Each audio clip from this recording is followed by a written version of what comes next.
just after a pretty successful haul, had returned home to their village of New Zealand.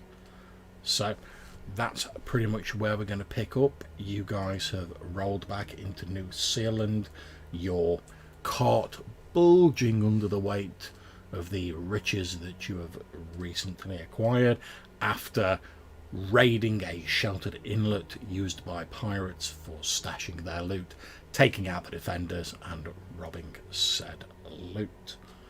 Obviously other stuff happened on the way back that we know about, but we're going to skim over that and cut straight back to you guys arriving back in New Zealand. It's early morning when you arrive there. You sort of you camp the previous night, so like about a day's ride away. Set off early in the morning, so it's still like fairly early morning when you get there. It is light, but it's that sort of early morning light where it's very diffused. It's not the bright sunlight of midday yet. You arrive back in New Zealand. You cross the bridge over the river. Obviously the guards recognise you. They sort of greet you. You head past them. There's no problems with that. Everyone in the village knows who you are, and you rumble forwards into the village. However, as you get over the bridge, you're just sort of getting into the village proper. You're moving through the various like wooden buildings that are scattered around New Zealand. There's a few people sort of milling around, people like going to the spot of early morning fishing, checking on their animals, the people who need to be up early.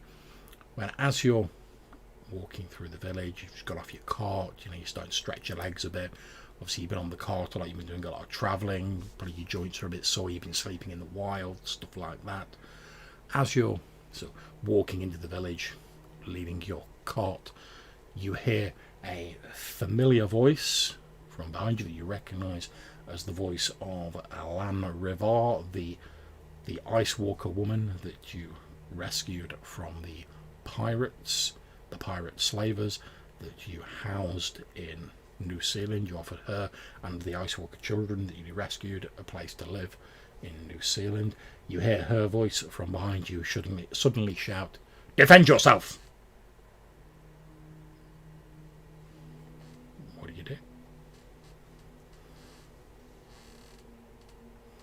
You say defend yourselves? Yeah. Well, actually, it was yourself, not yourselves, but... And she's got a weapon drawn? Okay, so Brock, you spin round. You look at this lithe, sort of muscular warrior woman who's every inch an ice walker warrior. You can see that she's not actually carrying a weapon. She has weapons on her, but she's got like a knife. Most ice walkers carry a knife for utility as well as combat, like hanging at her belt. She's wearing a normal sort of furs, although she isn't wearing like all over furs on the top. She's like, her arms, she's got freedom of movement, but she's actually just sort of like holding her fists up like that. However, as she starts moving forward, you and only you, Brock, you recognise, being an ice walker, that what she's actually doing is she's effectively like initiating an ice walker like mating ritual. Okay. Obviously the rest of you guys won't know this. You'll just see like this woman looks like she's ready to like bare knuckle brawl you. But Brock, as an ice walker, since many of the tribes have women in charge of the tribes, because it's very much set along the lines of like the men go out to do the hunting and stuff like that, but when it comes to like dealing with things in the home, defense of the home, that's very much seen as the province of the ice walker women, and they are fierce defenders of their home, their children, their kith and kin. And it's pretty much the responsibility of the woman, when it's her time, to choose a strong mate that she thinks will help reinvigorate the tribe, basically. Because if they choose a poor mate, then the future of their tribe will suffer accordingly. Now obviously we know Lan Rivar's tribe has been pretty much wiped out for all intents and purposes by these pirates. There's her and a handful of young children who won't come of age for many years. she's pretty much the only adult of her tribe left. Okay. And she's a good-looking lass, is she? She's a very healthy, red-haired, muscular woman. Yeah. Are Okay. we? So sorry if I missed that part, but are we just now strolling in with our massive loot? pile? You've basically stopped a little bit away from the village. You've got off the cart to stretch your legs. Yeah. You're sort of leading the cart rather than riding it, you know. So you just sort of, let's say, just can stretch your legs a bit, and then you've heard this shout from behind you. Brock's turned around and he's like, "Oh, I know what this is." Whereas you guys look round and there's just this woman chatting, who you recognise obviously as Lan Rivar, shouting, "Defend yourself." She's obviously looking at Brock. Yeah. And So she's giving it like the bare knuckle, like fist fighter, like, you know, like Street Fighter, like moving backwards and forwards, like Yeah, dancing on the spot like a that boxer, sort of thing, yeah. you know. So yeah, I'm just like, whatever that is, and we actually do need to get this stuff into the town and secure. So just leading the, like, I'll get the cart rolling again. Yep, It's you, like, you I continue. don't need to deal with this. You continue leading the cart forward. You're like, nah. Whatever this is, Nah, mate. it's not dangerous. So Yeah. don't care. She makes no attempt to interfere with you going about your business and moving on ahead at all. Okay. Well, seeing that I've basically been challenged, as it were, I'm going to drop off my rucksack Okay. and sort of chuck off my gloves, or fur sort of gloves, and I'm going to square up to her. Okay. So as the equipment falls with like a dull thump to the ground off the no doubt oiled and toned body of Brock, you know, the early morning sun shining down, probably some inspirational power chords like starting in the background. you see her like what looks like the faintest like little twitch of a smirk at the corner of her mouth as she nods at you, and then she like drops down into a semi crouching sort of like ready to go stance, basically, like with her fists sort of held up. And you know, Brock, that in this one-on-one sort of combat, because it is a one-on-one combat, obviously the idea is not to like actually like beat your enemy to death or anything like that. Yeah. The idea is basically just to like prove your strength, and the idea of like the woman challenging the potential mate is to like assess how strong he is and if he's a worthy mate. Because if he's not, and she's like, oh, you know, he doesn't put up, I mean, you don't even have to necessarily beat him, you just have to put up a good fight. But Yep. if you can't, then it's like deems like, oh no, it's probably not worth taking this any further, because you're not going to be a good strong continuer of the tribe. Yeah. So I'll do a bit of sort of dancing around, you know, sort of going around, and I'll move in with the intent to sort of hit her, but I'll on purpose leave an opportunity to see if she's, you know, like I'll let my guard down for a split second just to see if she's quick enough and agile enough to take advantage. Okay, that's absolutely fine. So can you make me a strength check? Okay.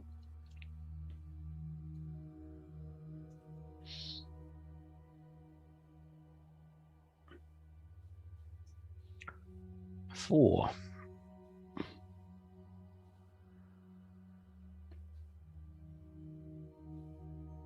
Okay, so I'm sure that will no doubt be a success. Oh yeah. There we go, the dice rolls just popped up. Splendid. So, yeah, this obviously we're condensing this down for the sake of speed, but there's a tussle between the two of them.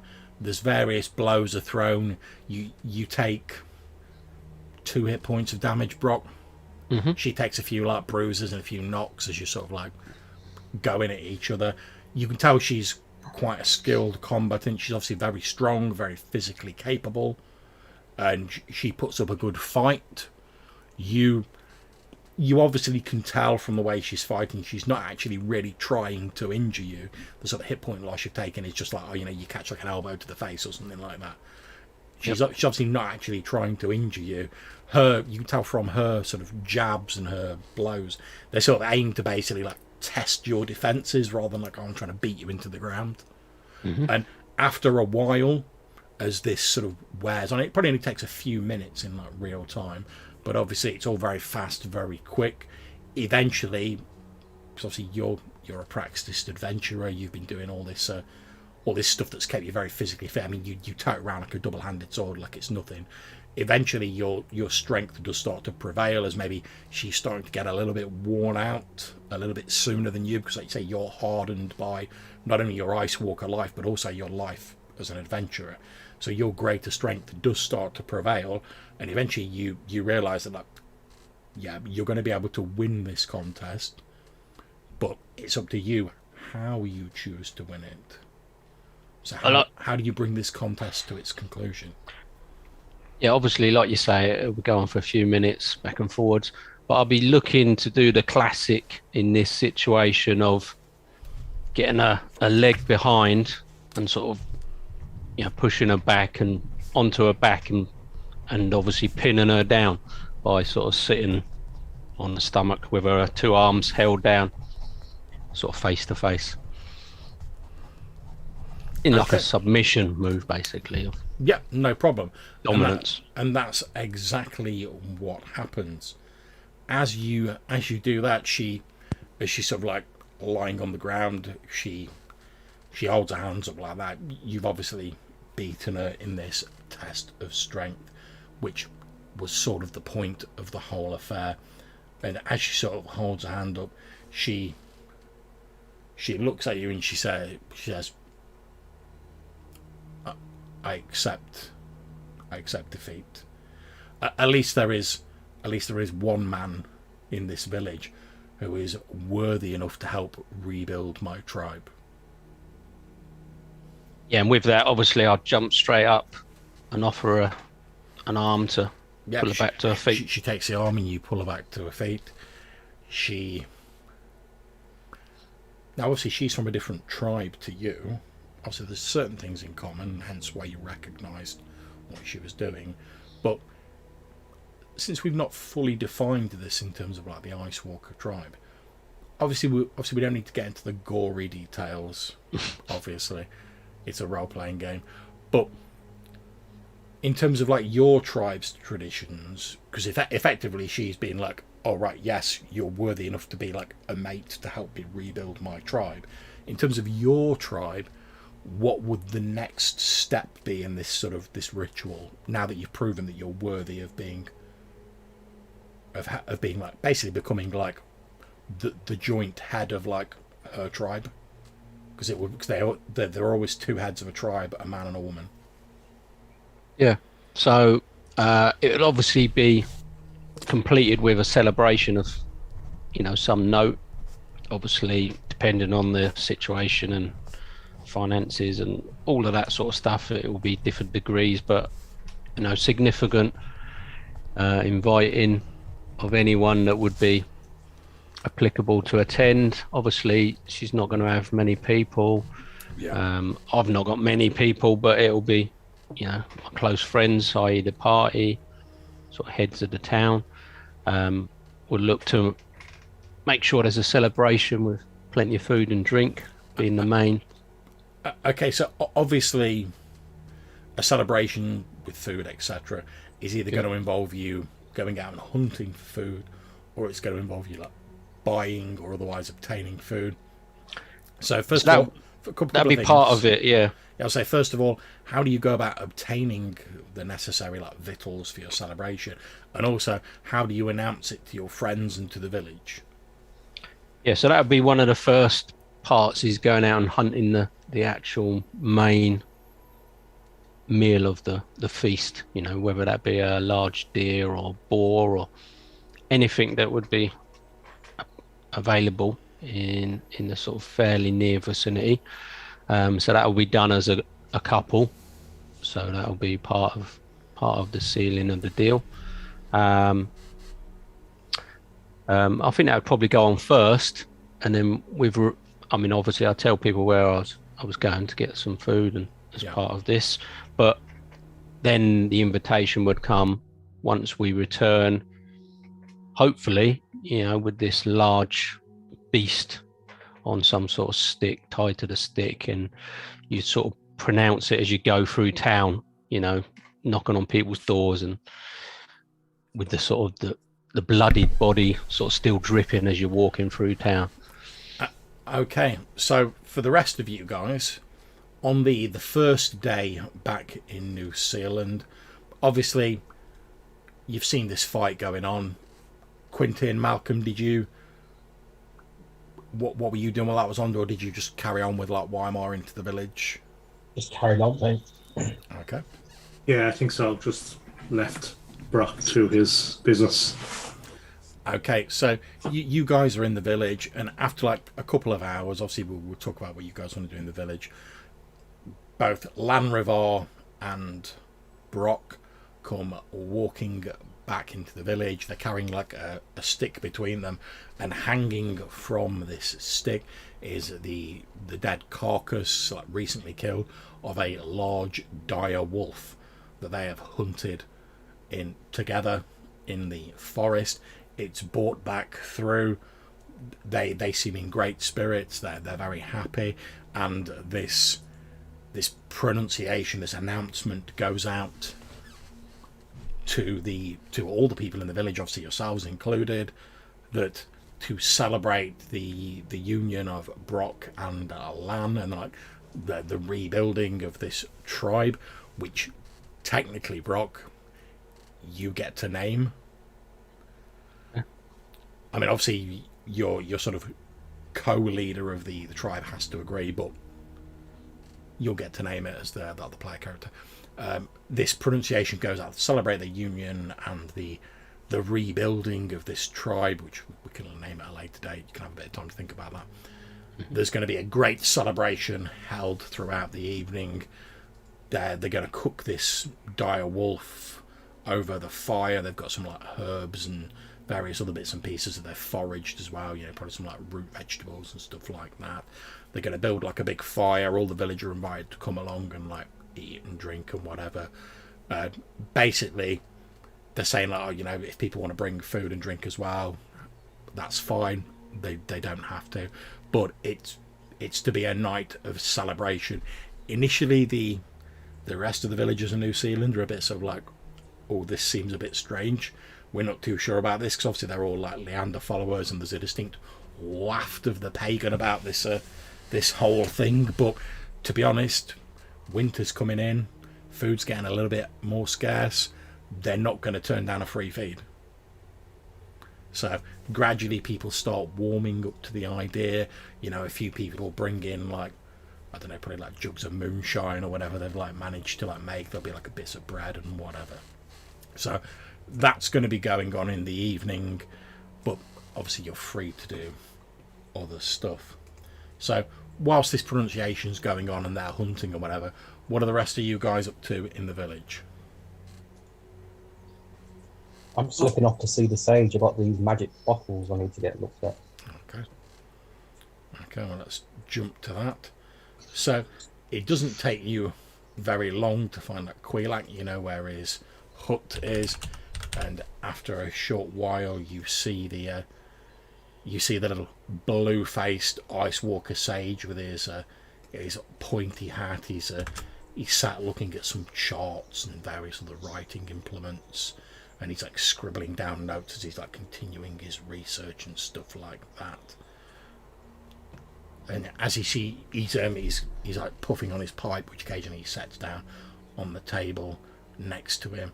As you sort of open the door, there's not really any locks or such like that. As you sort of open the door, he looks up and he's like, I didn't realise you were all back in the village. What can I do for you, Quentin? I found 2 strange liquids. Okay. And as the only person around here with knowledge, you know. You see, he seems quite pleased that you've said that, although he's doing a poor job of like trying not to show it. And he's like, well, I don't know that I'd say that, but I'm certainly happy to take a look at these strange liquids. Where did you find them, if you don't mind me asking? Near a Wyvern's den. Oh. He says, well, perhaps you better pass them over then, so I can have a look at them. He says, alchemy's not really my thing, but I've dabbled on occasion. I'll hand him over the iridescent and dark liquid. Okay, so that's the pearlescent potion and the dark potion. Okay, so first of all, he takes this dark potion. He sort of swirls it around a little bit. Has a bit of a sniff of it. He takes like the world's tiniest like drop on his little finger, and he's like, and he pulls a sour looking face, and you see him sort of like he immediately like grabs a like a water skin and like swills his mouth out and spits it onto the ground next to it, and he says, well, I can tell you something, that's definitely a poison of some kind. He says, yes, this dark liquid. He says, yes, the sort of acrid taste. I'm glad, and it seems pretty strong. I'm glad I only tasted the tiniest amount. I'm pretty sure that anyone who had more than a sip of it would be in a lot of trouble very quickly, if you know what I mean. Yeah.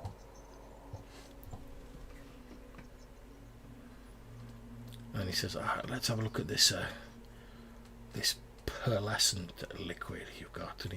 And he repeats much the same process, only this time when he takes like a tiny little dab on his, he sort of smiles and he says, oh, that's entirely different. He says,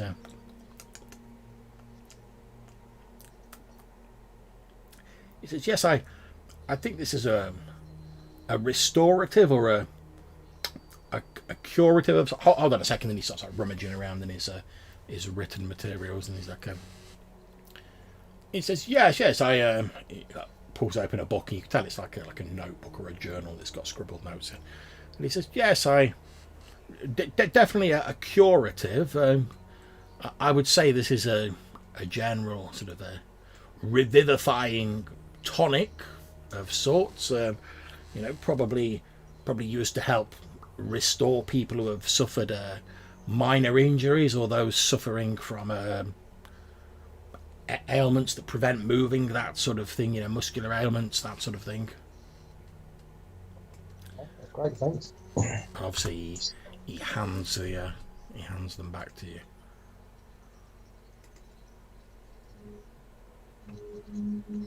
Is there anything else I can do for you? Yeah, I found a stone tablet as well. Oh, okay.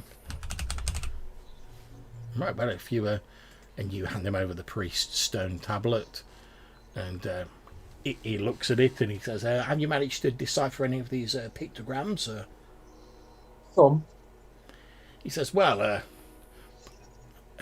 I'm a little bit rusty, but it seems to say the ancient ones who tutored us in the days of old have departed, taking the best of those blessed with their blood." Now we know that the ancient ones, I know from my Valconan history, are this sort of semi-mythical race of beings. Some people, we don't really even know if they're real or not. They were supposed to have tutored the first of the ancient mages, the Senna. This is many people believe they have forsaken us and turned to their pupils, the Senna, for rulership, but I have faith they will return. And then you see this pictogram, that must represent the actual person. I think the name's like Cabrashan or Cabracan. Wait a minute, that rings a bell. And he starts rummaging through his books, and he says, yes, he says Cabracan. He says some sort of priest. I don't have much on him, but yes, there's definitely a reference to him being a man of faith. Possibly a Senna. But yes, this must be extremely old. I mean, based on the writings and the hieroglyphs. I'm not sure what else I can tell you about it, unfortunately. Just the link to a name proves the point of where it was.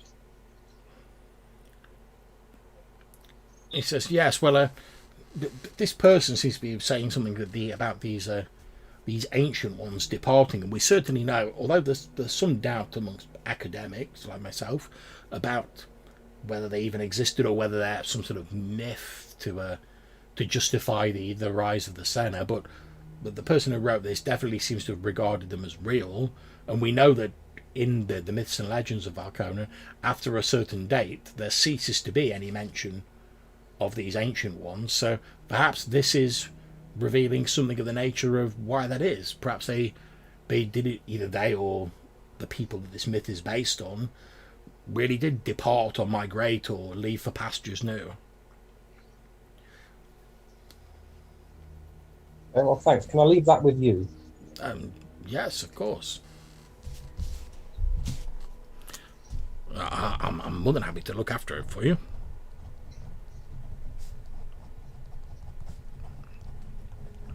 Is there anything else I can do for you? No, I'll just let you get back to your day, thanks. Thank you.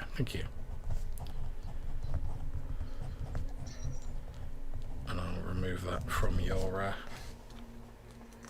sheet. Obviously, you've still got the potions. Yeah. Okay. So, Malcolm, what are you up to? So two things I think I want to do. So the first one is I want to grab Weimar and have a brief chat about the Shadow Elves and whether we want to go to this moot or meeting and see them there. And does the fact that we're expecting them to be there change our stance, or are we still? Because I'm not sure how I feel about them. If we're going with the plan, I think we have to go to the moot, or I have to go to the moot. You don't have to, but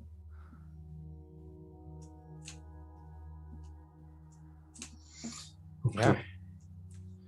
Okay, so we'll put our differences aside and yeah, I'd say for the moment, if for nothing else, let's just see what he's brewing up there.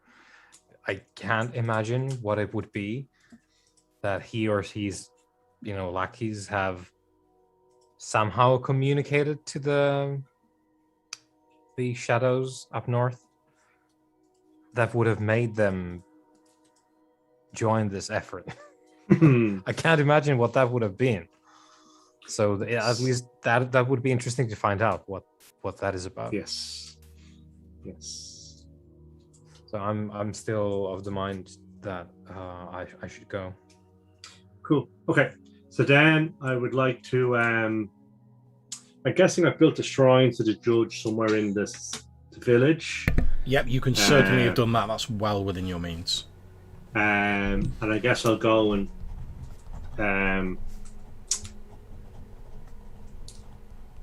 guess kind of sit down there and meditate for a little while. And then I think I want to break out the old Dobie. Okay. And yeah, I guess start kind of meditating with the tobacco and effectively trying to work out how best to tame this wyvern, and what information I might be able to glean from the experience we had with it, or any other knowledge that I might have about similar creatures that might allow me to understand what, if anything, I could do to increase my chances of successfully taming it and having it become my pet. Yep, that is absolutely fine, not a problem. So you sit down at the shrine, you bust out the old adobe, obviously across one of your old adobe doses off. So you get to make an intelligence check. You smoke it and you ponder how you might tame this wyvern.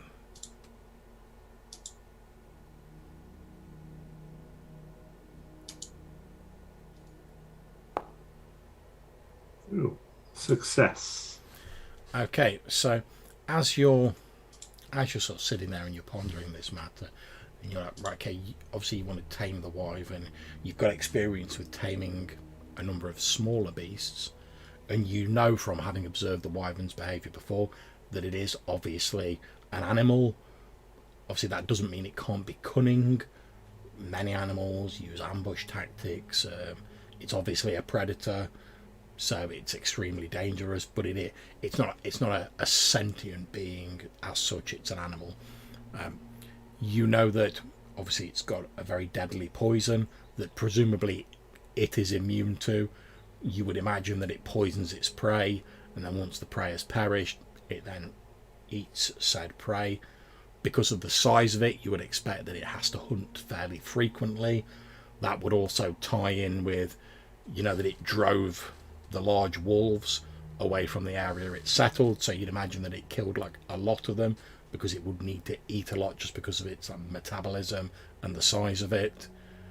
Obviously it's got wings, so you think the main danger it poses is probably its maneuverability, because obviously you know that from your previous experiences that in order to bond with an animal, you have to sort of approach it in a non-threatening way, but in order to do that, the animal has to be sort of like receptive to that, and you have to be able to do that. You think the main challenge is probably going to be getting it to stay still for long enough that you can approach it in a non-threatening manner, because you expect, given its wings and the way it sort of swooped down and struck previously with its poison stinger, that's probably its MO. It sort of swoops down on the prey, stings it, flies up again out of danger, waits for the poison to take effect, then once it's sure there's nothing else around, it can then come down at its leisure and finish eating the prey. So you think that's going to be the main challenge. However, the fact that it has to consume a lot could also be a potential way of getting it down, because like most animals, if there's food available, it's not going to turn it down. So you think probably your best bet to sort of ground it, so to speak, and then be able to approach it, was if you could amass like a suitable pile of food that you could then sort of like convince it that it's not going to be jumped by like a larger predator when it comes down to get this food. It's probably much like the people of New Zealand, it's probably not going to turn down a free feed, especially with the cold weather coming in. Obviously it's going to need more calories, more energy in the cold to keep itself going. So the presentation of a suitably large amount of food would probably be your bet to get it grounded. Then your main challenge is going to be approaching it in a way that its first reaction isn't just to like sting you and like add you to the pile of like prey that it can eat at its leisure, because that's probably its like initial response.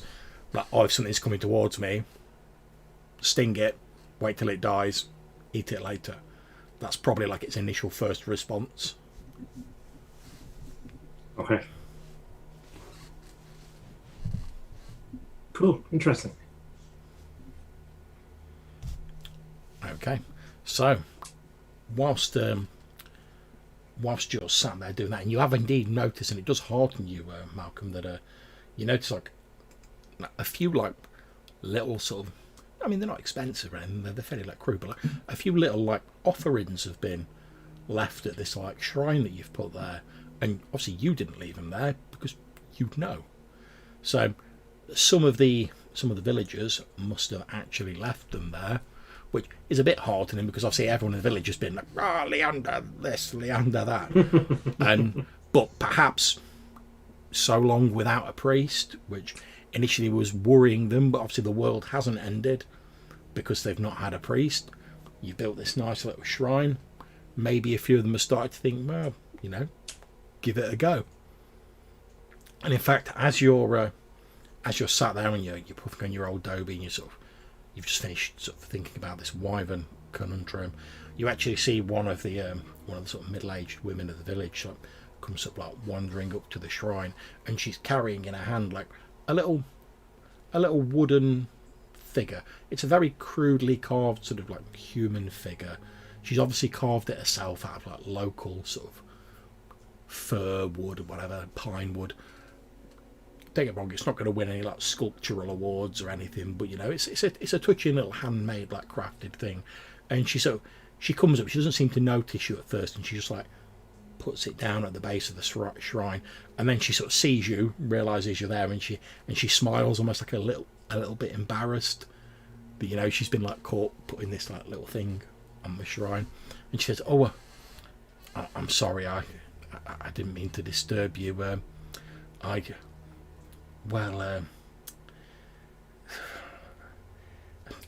little bit embarrassed, to be honest, but I just thought, since Seth's been so ill for the last couple of days, I thought, well, you know, it can't do any harm, you know. I mean, maybe if I put this there, you know, maybe the judge will smile on us and might make him better. I thought, well, it can't do any harm, can it?"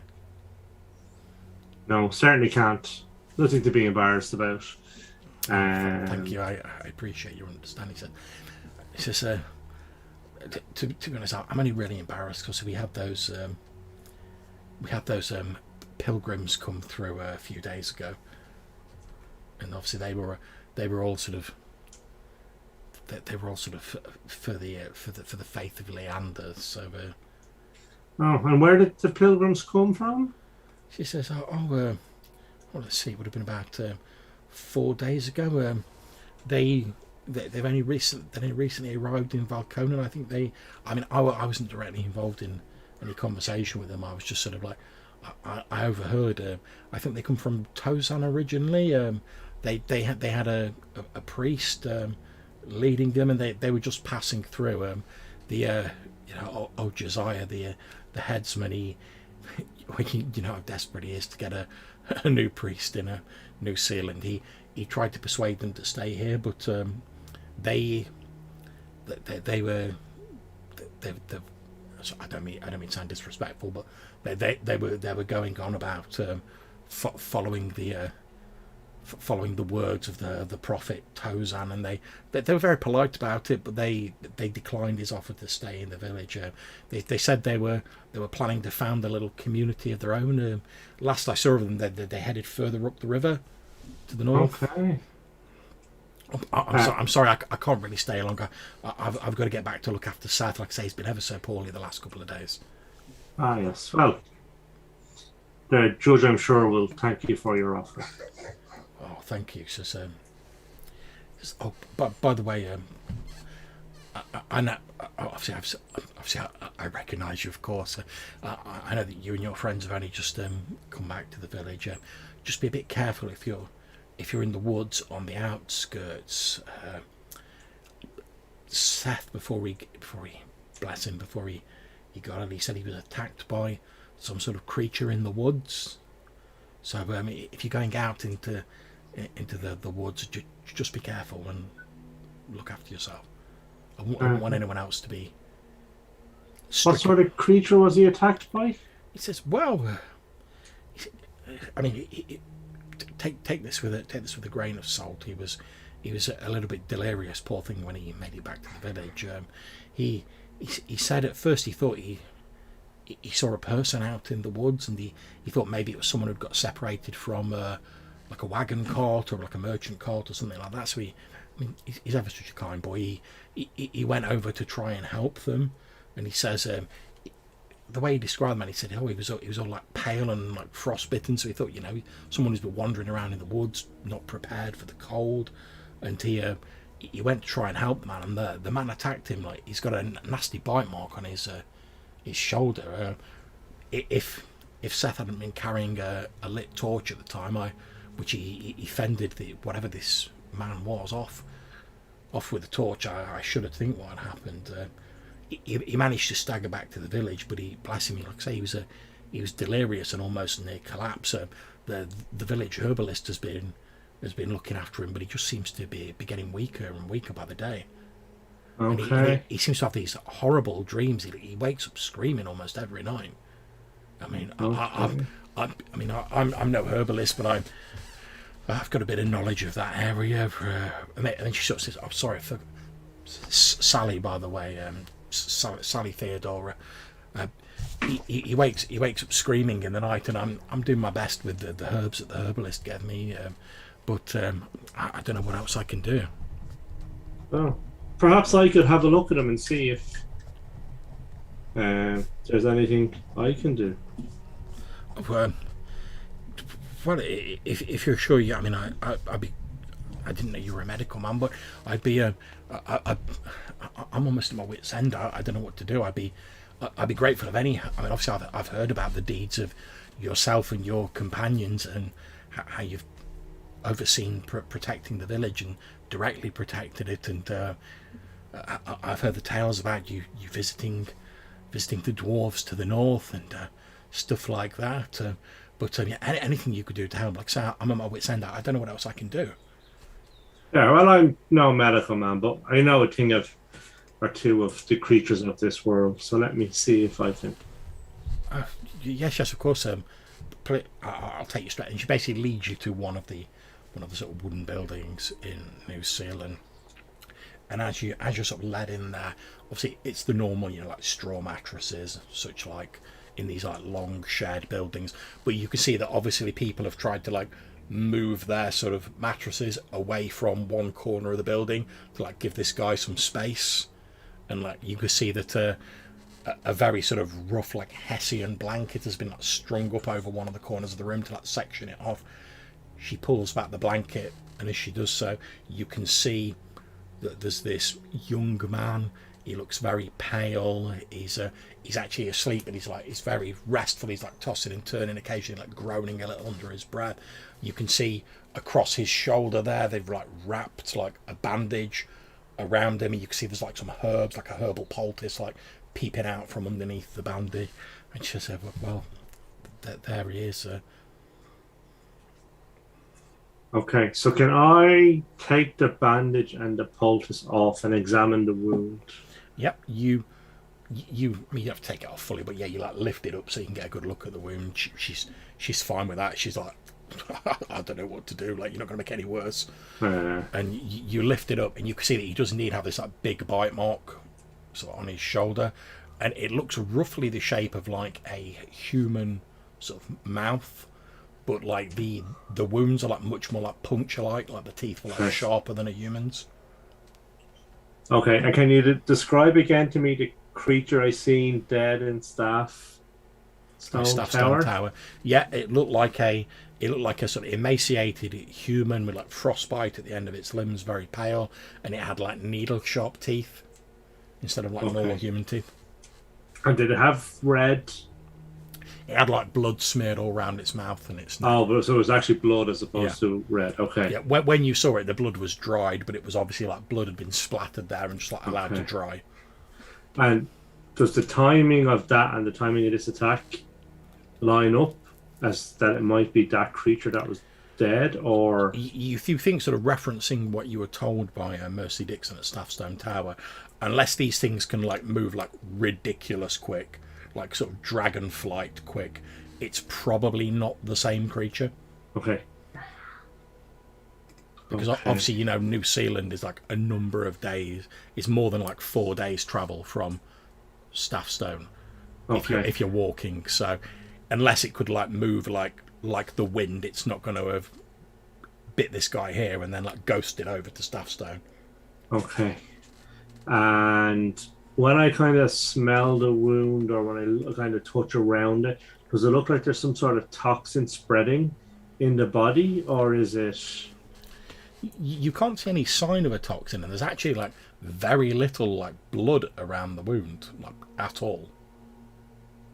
Like you'd expect if someone had been bit there, it'd be like, but there's like very little blood there at all, and you can see that the guy sort of like moans a little bit as you like, but he doesn't regain full consciousness as you sort of lifting the bandage up. You can see like he looks like very pale. Okay. And would my hunting knowledge allow me to suspect that he's lost an awful lot of blood? Yeah, obviously you don't even have to make a roll for that. Yeah, you can see from how pale he is and like how pallid and how weak he looks that he looks like he's lost an awful lot of blood. I mean, you've seen people who've got injured before and they've lost lots of blood, and he looks like that. I mean, he looks like he's at death's door. You think like unless something changes, he's maybe got 2-3 days to like tops if he like, assuming he like keeps getting weaker. Okay. And obviously like transfusions aren't really a thing. Yeah, okay. You can see the with what knowledge you have, you can see from the herbs that the village herbalist has put under this that they're basically put together like a poultice, which is like, I suppose, like a combination of sort of antibacterial to prevent the wound getting infected, but also it's got like various herbs in that are associated with, you know, like fortifying you and like strengthening the blood and stuff like that. So obviously like the village herbalist has realised like, oh, he's lost a lot of blood, but like I say, because transfusions aren't a thing, beyond sort of like, oh, we're going to give you like broth and food and stuff that helps you recuperate, there's not a lot they can do really. Okay. And if I examine his mouth and his teeth, do his teeth look normal or do they seem to be changing? Okay, you like pull back his lips, his teeth. First of all, well, I tell you what, let's have some sort of roll. Maybe a wisdom roll. Now, obviously, you will find out information. You're not going to find out nothing, but let's just see how much you find out. That's a fail. Okay, so as you're sort of looking at him, you pull back his lips, his teeth appear pretty normal, and you're about to sort of leave it at that really and go about your business. You're like, well, there's nothing odd to see here, when as you're looking at him, you notice that sort of above his teeth where his gums are, there's like odd sort of lumps in his gums, and when you like very gently you sort of like push them, they feel like quite hard. Okay. Okay. Okay.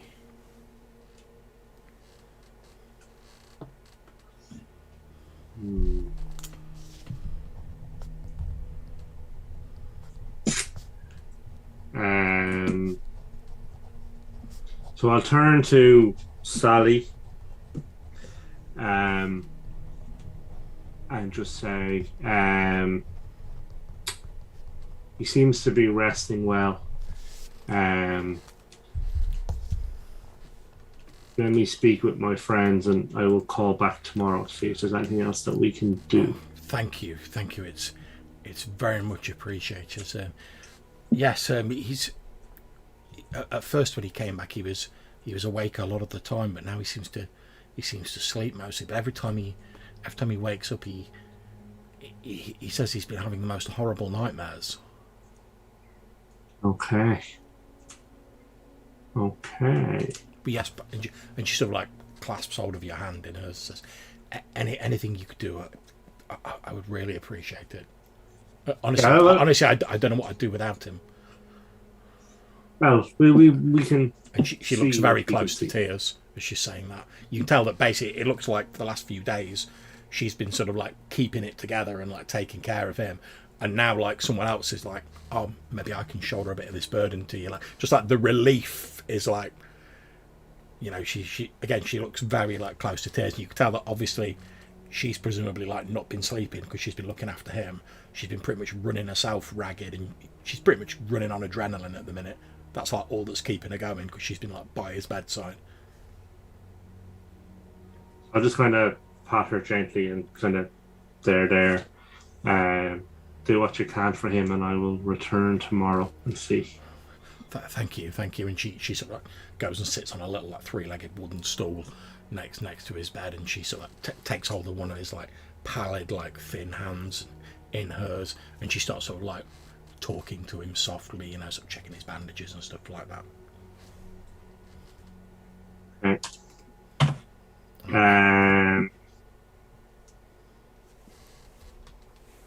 So, do you want to skip on to Weimar and then I'll follow up with him afterwards? Yep, can do. So Weimar.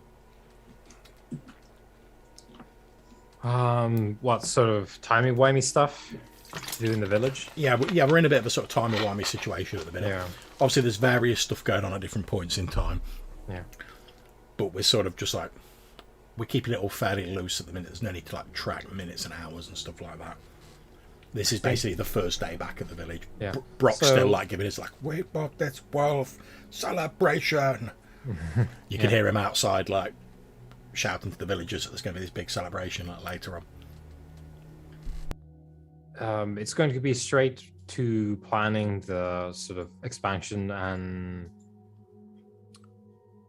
construction that we've been talking about. So probably hanging out with the sort of headman that we have in the village. Yep. Do we call him mayor? He's just called the headsman of the village, or Yeah, he's just headsman. called Josiah. He's not bothered about Yeah. people calling him by his name. Yeah. So hanging with him, I have a pre-existing arrangement with him as well, and basically looking to get stone workers, carpenters, all that good stuff all Yep. set up. So like straight into the work of Yeah, he's basically like telling you like, obviously there's people in the village who are like can do carpentry and can do like stonework. Not so much the stonework, but there's a lot of people who can do like turn their hand to a bit of carpentry and a bit of masonry and stuff like that. So he's basically telling you like who the best people in the village would be to like help you with this and that sort of thing. As you're having this conversation, you see one of the few remaining guards of New Zealand comes walking towards you, and he says, "Oh, sorry, Mr. Lonegrove, headsman, I'm sorry for disturbing you." And you recognise it's like the guard who's like on the bridge. You passed him on the way in. He says, "We've just had one of the people from one of the forts turn up with this," and he holds out his hand towards you, and so he's got a note. basically, yeah, it's like you see, it's actually like fairly fancy. It's like Oh, is it a letter? it's actually like a scroll with like with some wax on it, and like a little ribbon coming off it. You recognise the insignia of the fortress emblazoned on it. It's got like a little like purple and black ribbon coming out of it, and he holds out this invitation towards you. Yeah. I'll take a knife and peel off the seal and see what it says. Okay, no problems. So I'm gonna obviously I won't make you read it out, but I'm gonna drop it onto your character sheet so that you've got it for future reference. There we go. So you open this scroll. It's a folded letter sealed with wax bearing the imprint of Fort Eastburn. The letter reads as follows: To the Vanguard of the Immortals. In order to address the growing threat of opportunists from Rohaleen that we will surely face once the darkness of winter has passed, I am inviting several concerned parties to meet up face to face at Staffstone Tower. Given your potential future stewardship of the as yet unnamed tower, now reassigned to be built within the bounds of New Zealand Village, it is our hope you will be able to attend. Please know that this is to be a meeting of minds, and any attempts at violence against any parties present will be looked upon with extreme disfavour. I have also made this clear to all parties in attendance. Yours, Lord Brannan, Fort Eastburn.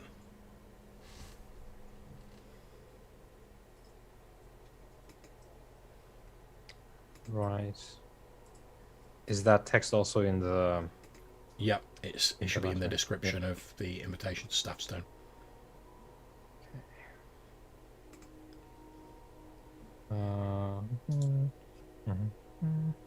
Here we go. Yeah. So looking for it in my inventory. Yep. So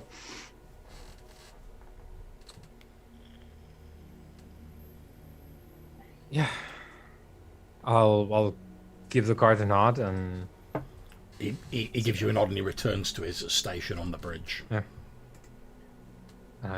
I'll pocket the letter. Yep. And yeah, so we had a time frame for it, which we sort of concluded last time that we had time enough to deal with our business here to some extent. Yeah, yeah. Mhm. Yeah. So, yeah, basically, Weimar's interest would be to get all the work started that we've been talking about. So, like, scope out the land, the 2 tower plots, actually go there, mark out the land, measure it. Yeah, start getting the lumber. Like, it's just construction a go. Okay, no problem. So you start putting that into place. Yep. And this is for the second tower, yeah? Yeah, but like we want to have it all measured out for both of them as well. Yeah, that's fine. So that when they turn up with their materials, presumably, we'll be able to say like, oh, we here, like, we have a plot for you. Okay, that's absolutely fine. Yeah, no problem. So you, obviously that's going to take a while, but you crack on with doing that. So Quentin, is there anything else you're doing in the village while all this other stuff's going on? I'm just staring at the river, mate, just watching it ice over.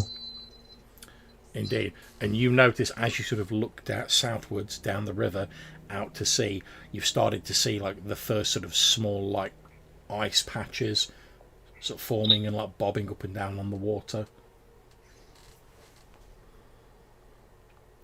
Okay, so we're going to cut to later on in the evening with you guys all effectively meeting up in the village after you've done your respective things. The celebration at Brock and Land's union is in full swing.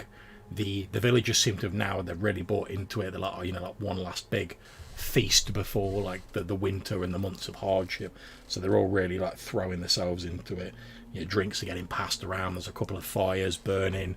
There's a large fire that Brock and Lan have built. You know, they've got like a big spit with this like wolf like turning. There's like a young village lad like turning the spit with this wolf like rotating on it. People are just like coming up and like slicing off bits of meat, and there's bread going around and moonshine and stuff like that. Like Quilak's like bust out like a little bit of tobacco, and he's like passed out a bit to the villagers, and like people are stood around like smoking their pipes, and there's a general mood of like merriment prevailing over the village, but there's also like a sort of slight hint of maybe like worry or melancholy, because like I said, this is like probably going to be the last time they have like cause to celebrate anything. Then it's going to be like months of hardship where like all the food's rationed and like they can't go anywhere and there's no good hunting, and they've really just got to like dig in and hope there's enough provisions for the winter. So although everyone's like, oh yeah, great feast, you know, everyone's getting into it, you can tell that they're sort of like, it's that whole, you know, eat, drink and be merry for like tomorrow we die sort of affair. But obviously not to that extreme, but they're like, yeah, this is great, we're really enjoying it, but like this is the last of the good times before like the winter comes in. So there's an almost sort of like, I suppose, like desperate, frenetic quality to the celebrations. Like everyone's like doubly celebrating and going like really OTT because they know this is the last chance they're going to get for like months and months. At a certain point of the night, you guys are sat around this big fire. Obviously, Lan's like there as well because she's been like chatting to Brock like during the day. You guys are free to talk amongst yourselves as this celebration's going on around you. Obviously, I'm not going to put in like big celebration noises because you won't be able to hear each other talk. But the air, I mean, you're actually having to like shout a little bit to make yourself heard over like the crackling of the fire. You can hear like the sizzling of meat and like the fat dribbling and spitting into the fire. There's people talking and like laughing. A few people are a bit drunk and they're like shouting. You can even hear like Quilak like talking to some people as he's like puffing away on his pipe. You suspect, Quentin, that he might have like slipped a bit of that like good stuff that you like gave him earlier into his pipe because he seems very merry. And he's, you know, as he's sort of like walking around, to be honest, he looks a little bit spaced out. I'm not going to lie, but he seems happy enough, you know. So, you guys around the fire, feel free to talk and plan as you see fit. So I guess I would explain about the creature that I seen in Starstone, and the teeth and the blood, and young Seth Theodora, who was attacked by a similar looking creature that seems to have taken an awful lot of his blood and left the same kind of deep needle teeth marks. And that now he has, it seems, a similar kind of teeth coming down in his own mouth. And I guess I'm wondering if Brock has any experience with creatures of this nature, because they seem to be snow creatures.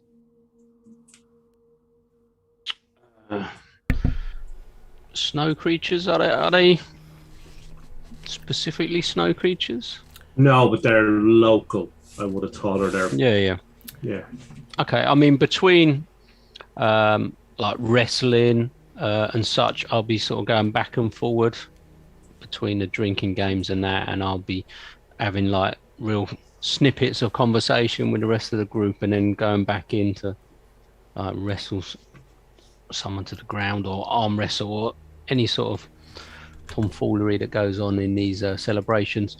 So, I mean, have I got any memories of such descriptions of creatures in these parts, or anywhere in the frozen wastelands? So yeah, like you say, you're sort of like mingling and doing bits and pieces in between like this chat, and in fact, one of the gods you sort of like wrestled previously in your like celebration, Clarence Jones, sort of like sees you across the fire, and like originally he was like quite standoffish, but like after you had a bit of a tussle and you were like celebrating last time, he seemed to have like warmed up a little bit to you, and he sees you across the fire.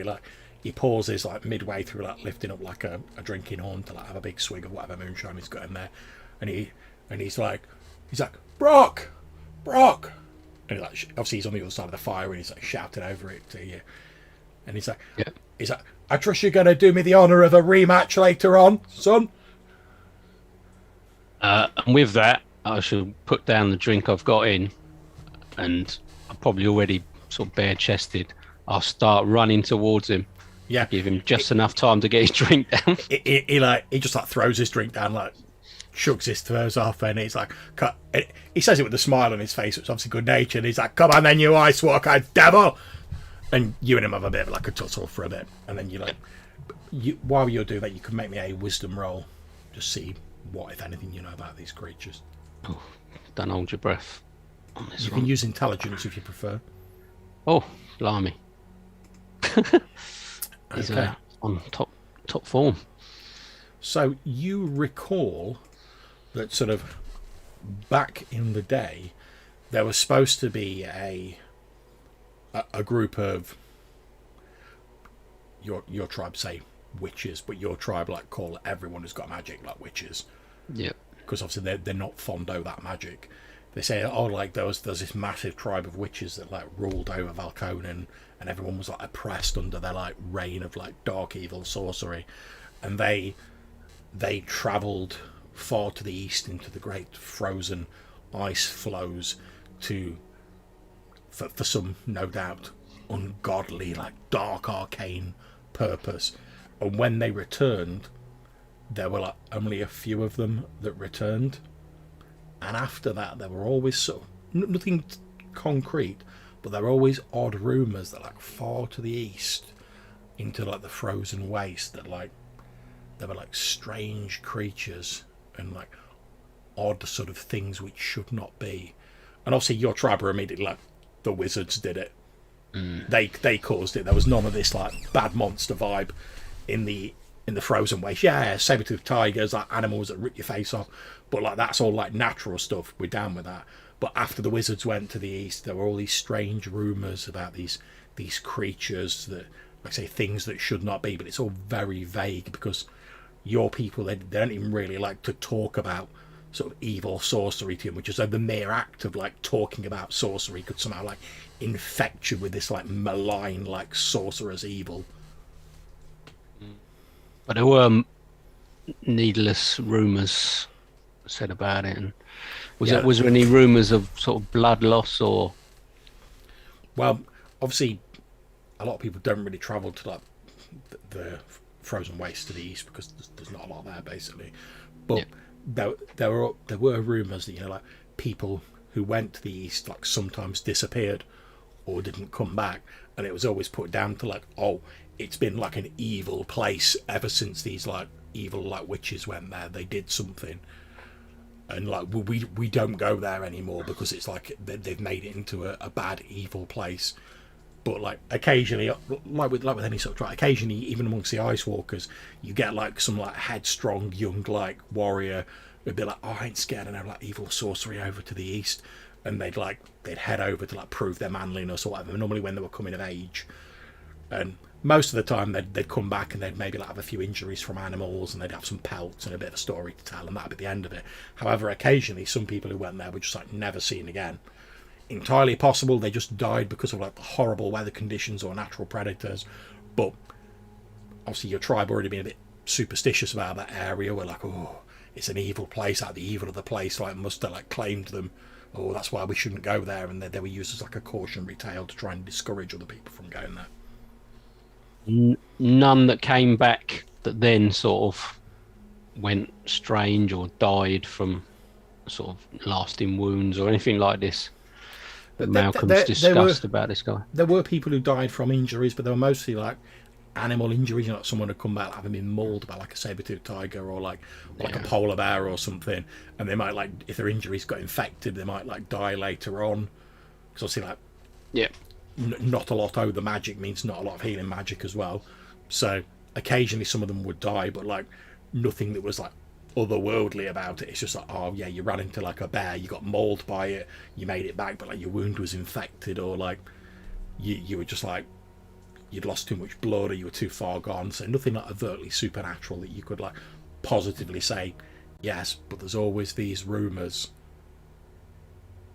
And like I say, your people are like, oh, this area is evil, it's taboo, we don't talk about it, because if you talk about it too much, like the evil of the place that these witches did might sort of seep into you and somehow like infect you even at a distance.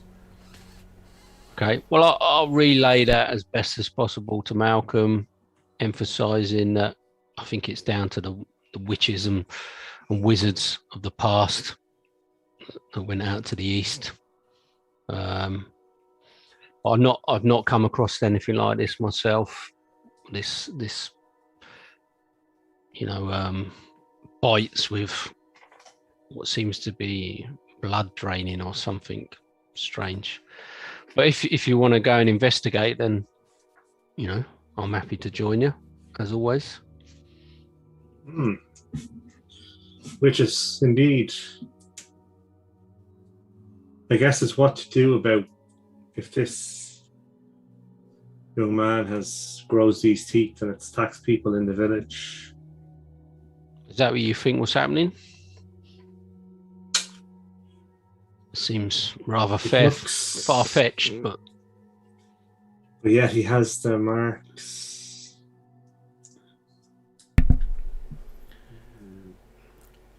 What about your sage?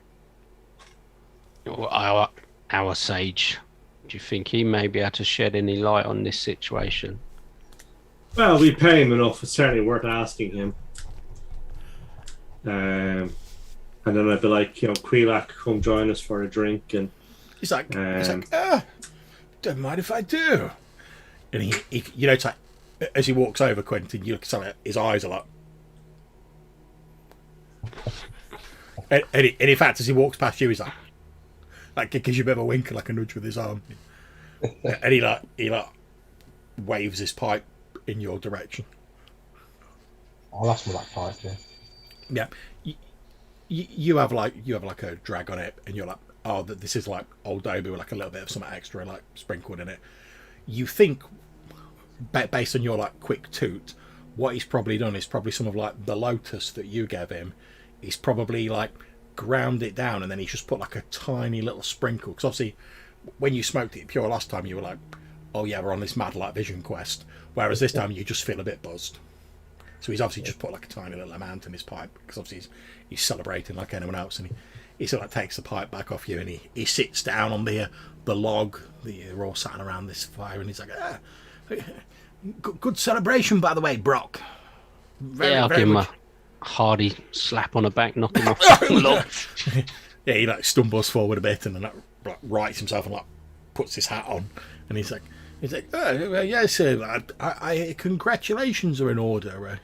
I've got to say, I don't know a great deal about how your particular tribe does it. And then he sort of, you see him, he's like patting down his coat. And you can see inside his coat there's like loads of like pockets sewed on the inside. And he's like, well, I don't have anything suitable on me now, but amongst my tribe, it's traditional to give a gift to yourselves at a situation such as this. Now, I'm sure I can find you something in my hut, but yes, if I forget in the morning, remind me. I definitely wouldn't want to not give the two of you a gift on such a joyous occasion. Remind me in the morning when I've had a chance to sleep off the celebration. Yeah, I'll nod and appreciate the offer, and I'll say, Malcolm wants to have a word, and I'll dash off to give another guard an arm wrestle somewhere. Okay, yeah, you dash off to like arm wrestle some of the guards. Quaylak turns towards the rest of you and he's like, oh, well, what can I do for you? We have an interesting story for you. Oh. Of an interesting creature that I have seen.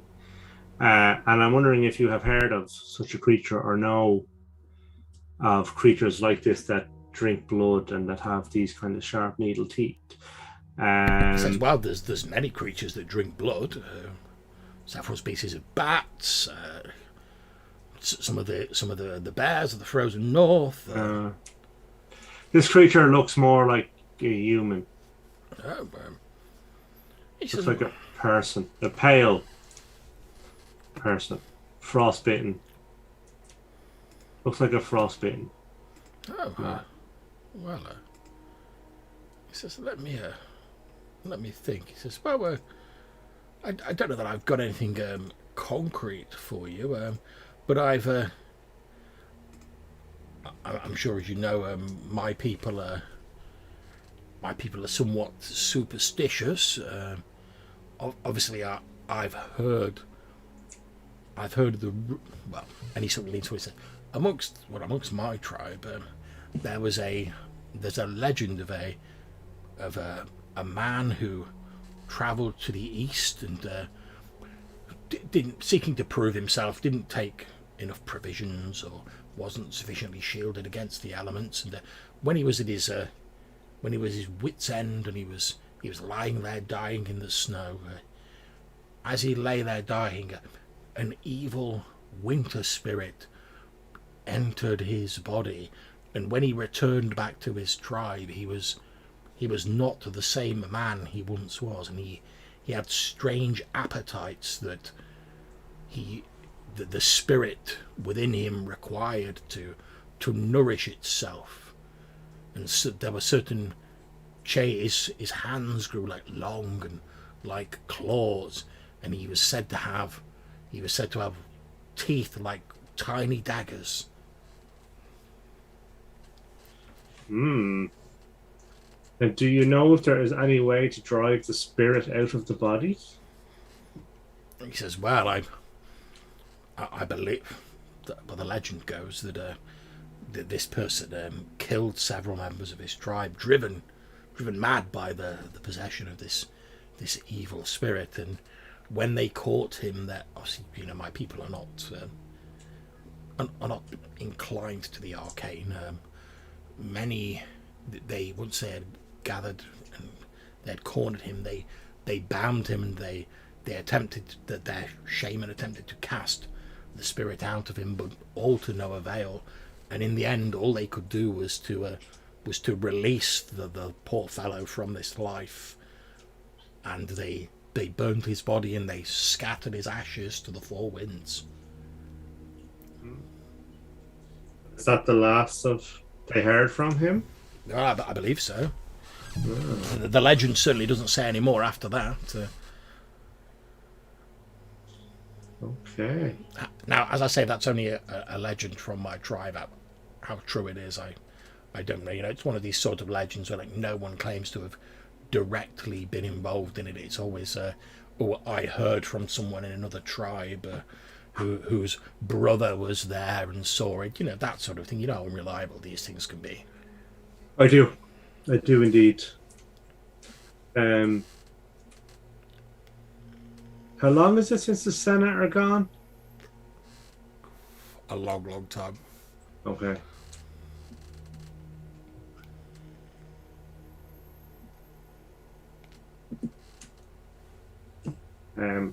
So when Quelac and Brock are off doing what Quelac and Brock are doing, I'll tap Weimar on the knee, as we're inclined to do, and ask him, does his friend know anything about these creatures?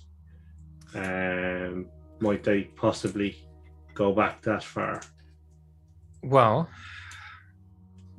I suppose I'll put a hand on the hilt and think at the sword, and basically, like, I'll condense some of the sort of attributes that we've been talking about here that I've listened to basically while drinking, and I'll just mention: is this something that sounds familiar from your day? Back all that time. Okay, as you grab hold of the hilt of the sun sword, but before you even have like a chance to like think that out, Actually project it. It's very strange. You remember like back in the old days when you used to have like multiple like land phone lines in a house, and like if someone was using the other phone, you'd like pick it up and you'd hear the conversation going on. As you grab hold of the hilt, the sword's actually like already talking to someone, and it's like you've just picked up the phone and you're listening to the conversation, and you hear another, like very faintly, like you're listening to it at the other end of a phone line, you hear like another voice say, "I see he didn't make it again," and then you hear the sun sword say, "Well, he's in a different place, but we're both diminished by his absence." Yes, I can feel the presence of your hand. You've grown close. Well, as it was meant to be, did you even attempt to bond with your hand, or did you just overrun them? Look, he was dying. I offered life. It's not my fault if he bargained poorly. And anyway, what of yours?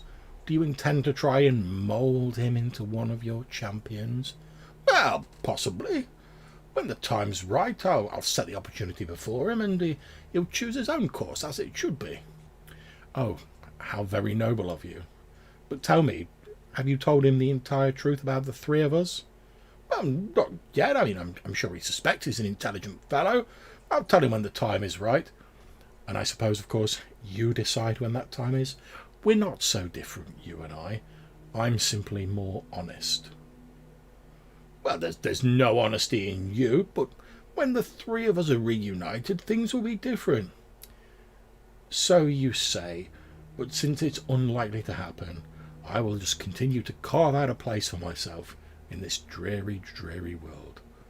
Well, until we meet again, farewell. And then that conversation cuts off.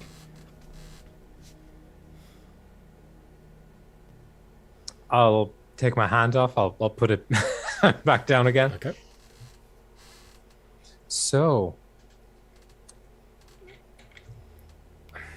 these monsters, and I'll list like the top 5 things that I think are important from our discussions here. Yes. Like some attributes, like the sort of physicality, like what we know about their victim. So. Is this something familiar to you from your day? He says, well, there are certain types of the restless dead that can pass on their cursed condition to other people. I mean, although I wasn't directly involved, I believe that around the time the Senna brought the Great Winter to this world, they travelled far to the east, and from what I heard from members of the Solar Order at the time, apparently a number of their people were influenced, infected, affected by something they found there, and they were sealed in the ice along with whatever they found. And according to what I heard from the Order about, and this is going back years, the only a small number of the Senna returned from their mission to the east. But then, of course, the whatever working they did to summon the Great Frost must have been successful because, well, Yep. Witness the frost. indeed, quite.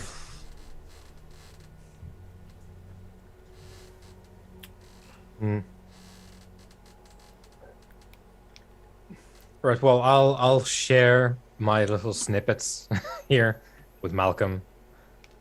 It's like I think we'll probably have to. Wouldn't it be wonderful if we could actually find one of these, aside from, she of the green in the cave?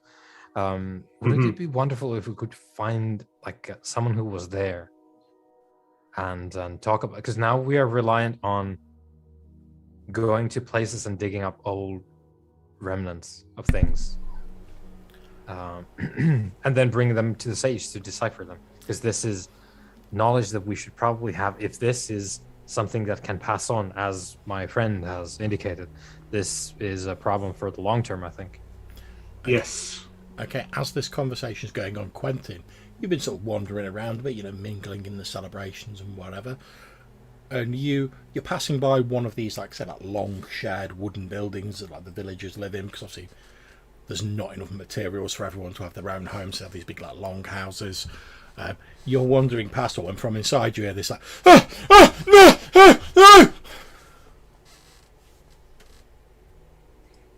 Does it sound suspicious? I'll head towards the door and Yep, you slowly open it. you head in, and you can see it's the same building that Malcolm went into earlier. You can see the sort of curtain, the rough curtain has been like pulled back, and you can see this pale sort of like white figure with bandage across him. He's sat bolt upright in this bed. He's like looking around. He looks absolutely like scared out of his wits. And there's this young woman with him, and she's like, "Oh, be calm, Seth. Because it's just a nightmare. There's no need to panic. You're safe. We're taking care of you. You're in the village." And he's like, "Oh, Sally. Oh, thank goodness." He says, I had that horrible dream about that place again." And you see like he's like, there's a cold sweat sort of like beaded on his pallid, slightly drawn face. She's like, "Calm down. It's just a nightmare. You're fine. You're in the village. There's nothing to be scared of. Look, just rest." And she's like basically trying to slowly like pushing back down the bed. And look, you need to rest. You need to conserve your strength to get well again. So, and he's like slowly relaxing, but occasionally he like keeps like looking around, and he looks almost terrified out of his wits. They don't even notice that you're like standing in the doorway. And he barely seems to know where he is, and she's like focused entirely on him. I'll slowly back out of there. Yeah.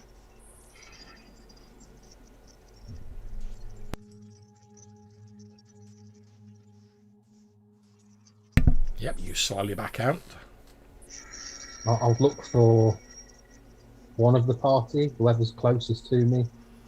Yeah, you wander back over to the fire. Brock's like arm wrestling one of the guards. There's a lot of laughter and merriment as like people are stood around and they're like egging on, like their favourite person to like win. But it's all in like good-natured fun. You see Weimar and Malcolm are sort of sat there chatting to each other. Quelex like wandered off and he's like talking to some people. I'll tap Weimar on the shoulder.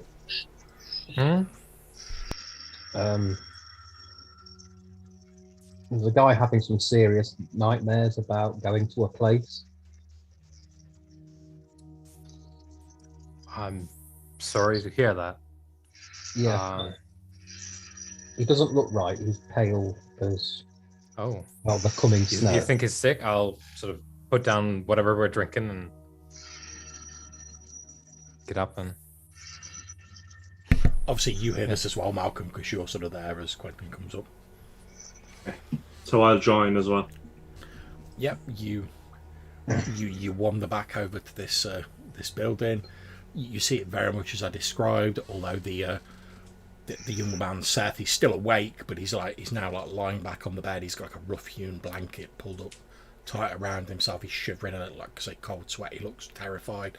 You can see Sally is still sort of like over him, and she's talking to him softly, trying to keep him calm, trying to get him to relax, saying he needs to keep his strength. She's like trying to get him to eat like a little bit of broth, and he eats a little bit of it, but he's obviously like he's very vaguely knows where he is, but he looks absolutely terrified.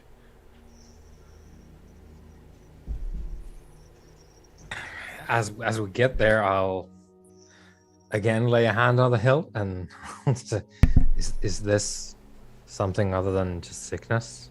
Do you know? You hear the slightly more graver than normal sound of the sun sword say, "I'm definitely sensing a growing evil in this young man. It's as though some sort of, I suppose you might say like a spiritual parasite, I suppose would be the most accurate, has latched onto him, and as he gets weaker, it's getting stronger. I fear that he is not long for this world, and when he is no more, it will then have control of him." I'll take the belt off, and I'll take the scabbard, the sword. I'll pull the sword a little bit so that there's a little bit of the blade. I'll just like gently touch it on whatever. You should do like there's a little beam of light, like Yeah, it's not the full like. It's just like it's not the whole choir. It's just the one. Yeah.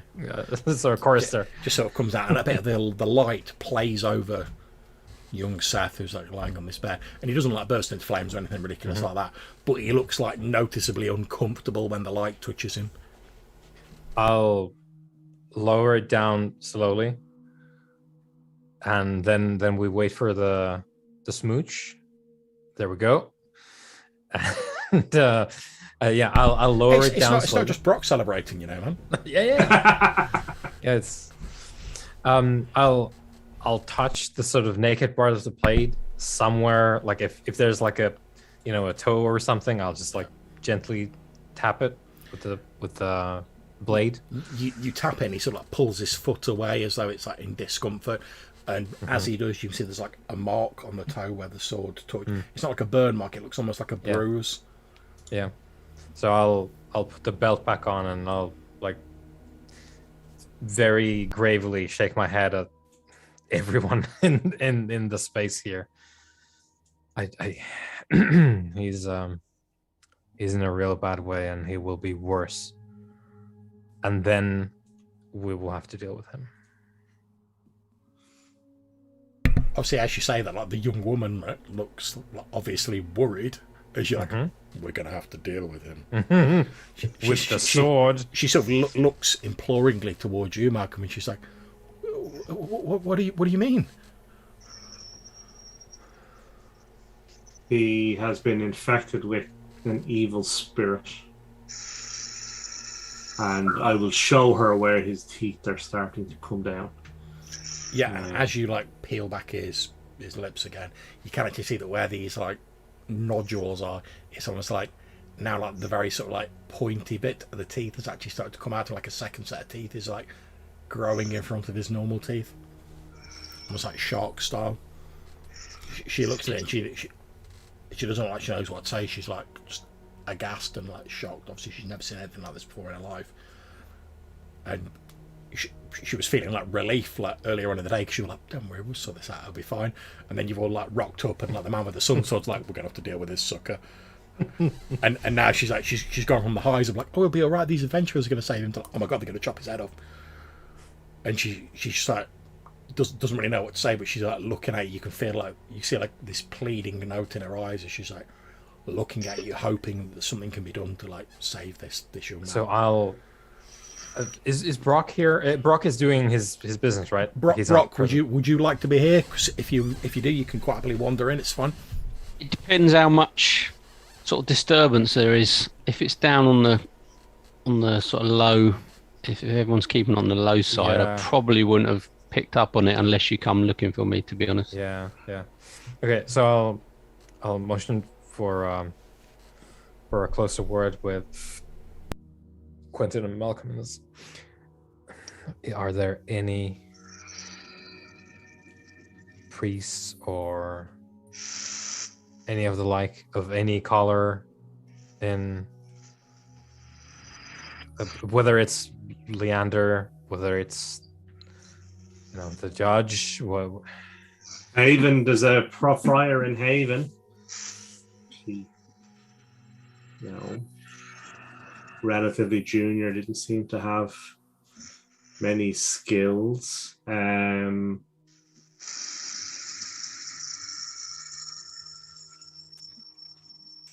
don't think this one's long for the world. No. And I wonder, does this creature that took him get stronger if he fades away, or if he was to end abruptly? I think it's a tick situation. Okay.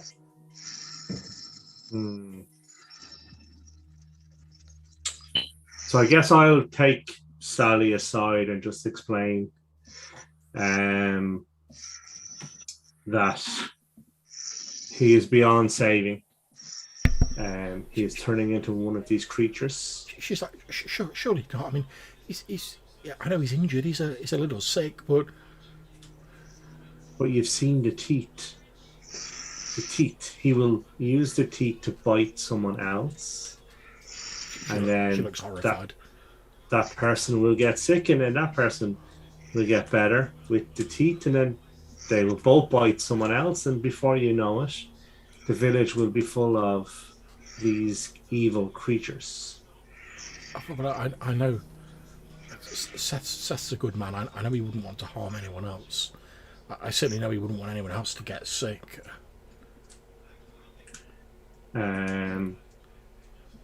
So at which point you actually hear the sort of slightly sort of groggy, like sort of sickly sounding voice of Seth, who's sort of lying back on the bed, and he's like, I saw it. He barely even seems to know where he is. He's like, I saw it again, Sally, when I was asleep. The white city in the snow. I saw it again. It was calling to me.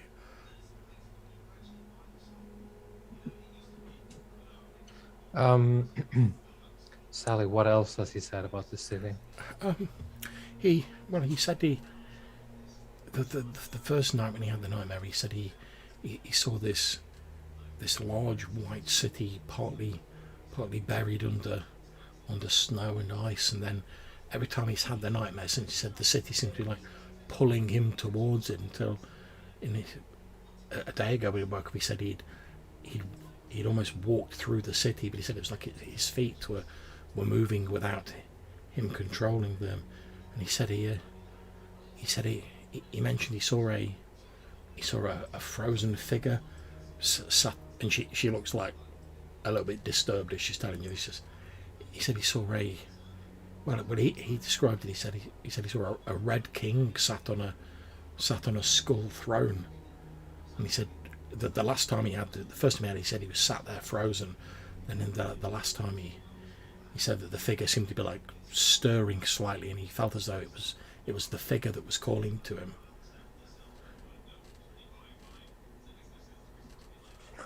Malcolm, you have a better memory for this, I think, than I do.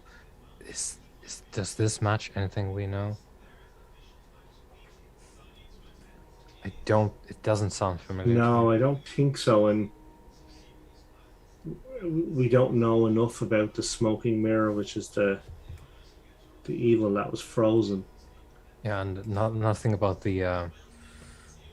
We know that some of these, I think it's very likely that some of these Senna and their contemporaries might be around, very well might be around, and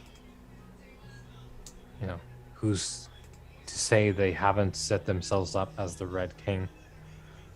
Yes. On the glacier or something. But anyway, if we don't Like that's just speculation, but I will at the, 'cause obviously we've got time between the sessions. At this point, I will interject to remind you, Malcolm, that you have a book that you recovered called in your inventory called the King of Blood book.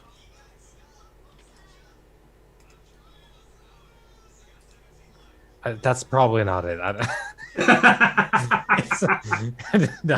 don't think. Do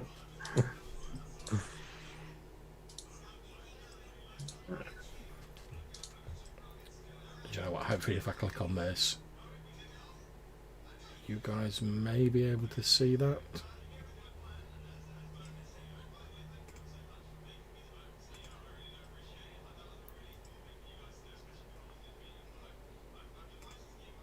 Hopefully that'll pop up on the screen so you can all see it. Yep. That was recovered from the monastery. Is that the monastery where we found the Wyvern, or a different monastery? Yeah. And did we also find the poison and restorative potion in the same monastery? I believe so.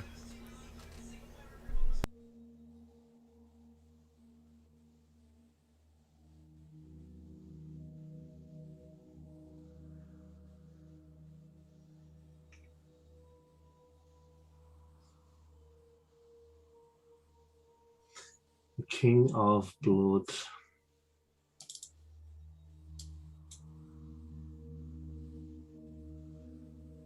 So it's probably for everybody's best interest if he died before his time.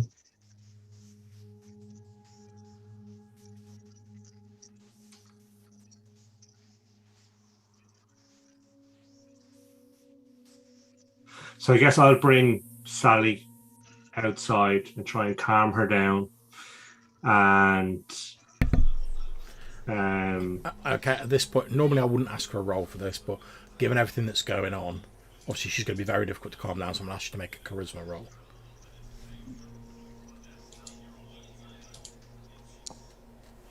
oh, that was so close, but no. Okay, however, it's not like a massive failure. So you've managed to calm her down a little, but she's still obviously very worried, especially given like, what you guys have been saying. But you managed to stop her like freaking out entirely. But obviously she's still like I say, because she's run herself ragged. She's running on adrenaline, and now you guys are like, oh, I'm afraid he's turning into something. We're gonna have to deal with him. So like she's not calm, but she's not like in hysterics. But you think she's basically like had all she can take at the moment. Like anything else might like tip her over the edge.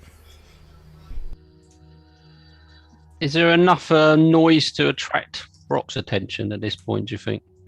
I think at this point, given that like Malcolm's outside talking with this woman, you've probably noticed that, and you can see how distressed she is, Brock. So you don't know what's going on in their hut, but you can certainly see Malcolm like outside trying to calm down this very distraught-looking woman. Yeah, I'm going to take a brief pause from the party and just see what's going on, and obviously just get a quick catch-up and see if there's anything I can suggest or help in the situation. So I'll get the rundown. Obviously, you don't need to repeat it. I was going to say, with things like this, I mean, it must be magic somehow involved. Can we not just cut off the head of the snake? Would that not resolve the issue? And maybe... I think what we're doing right now is seeing if there's any other way to solve the issue. But will that not remove the curse of this poor fellow if we kill the person who put the curse on us? Oh, I wouldn't know.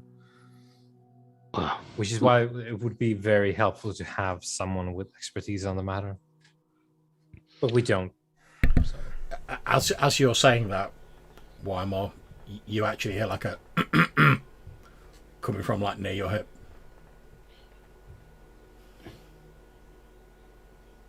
Oh, I think I don't know if it's my connection or yours, John, but I think I lost the sort of latter half of that sentence. Okay, so as you're talking, you actually Yeah. hear like this, like in your head, this like coming from near your hip. So I'll do a quick, check around the room to see if there's anyone there or if it's my friend. Yeah, it's the sword. Yeah. I'll think at the sword. Yeah. Do you have something to contribute? The sword says, well, technically, your friend is correct. If you can slay the creature that has infected him before he enters the final stages, then assuming his body can survive the changes it's already gone through, it may be possible to save him, but given the look of the poor fellow, I'd say he's got a day, 2 tops. Any way to track these things down? Well, given that they are of human like a body, they would presumably travel at the same speed as a human. If he was attacked by this creature a day or 2 ago, then it shouldn't have got too far. But as for where it's actually gone, it would leave tracks like anything else. Presumably human. I would assume so. I'll turn to the group here. So that's something that is worthwhile to investigate, I think. Basically, we have 2 options here. I wouldn't count on the young spiritualists that Malcolm you referenced earlier. So I would say 2 options: either we deal with this here, I deal with this here, or we head to where this happened. Malcolm, Brock, will look for tracks. They're going to be human tracks, boot prints, such as anyone else, and we make a wild shot in the dark of finding the, I suppose, the previous link in this chain. Well, let us do that and have the guards tie young Set up so that if the evil does come true, he doesn't harm anyone else. Well, why don't we take him with us on the wagon? And if we have to deal with him, at least we'll be out of town and less distressful. Is the place we're going to wagon friendly? The chapel. Yeah. Yeah, you can get there with your wagon. I mean, it'll take a bit longer because obviously you have to go around the trees and whatever. Yeah, But yeah. yeah. Or just a single horse or something, maybe. Let's bring the wagon for comfort. I think it'll be less distressing for this lady and the rest of the village if we do have to do the unthinkable. So I will go back out to Sally, assuming she's still outside, and say that we think we have a plan to find the creature, and we will bring Set with us to try and save him from this evil. Maybe another charisma roll.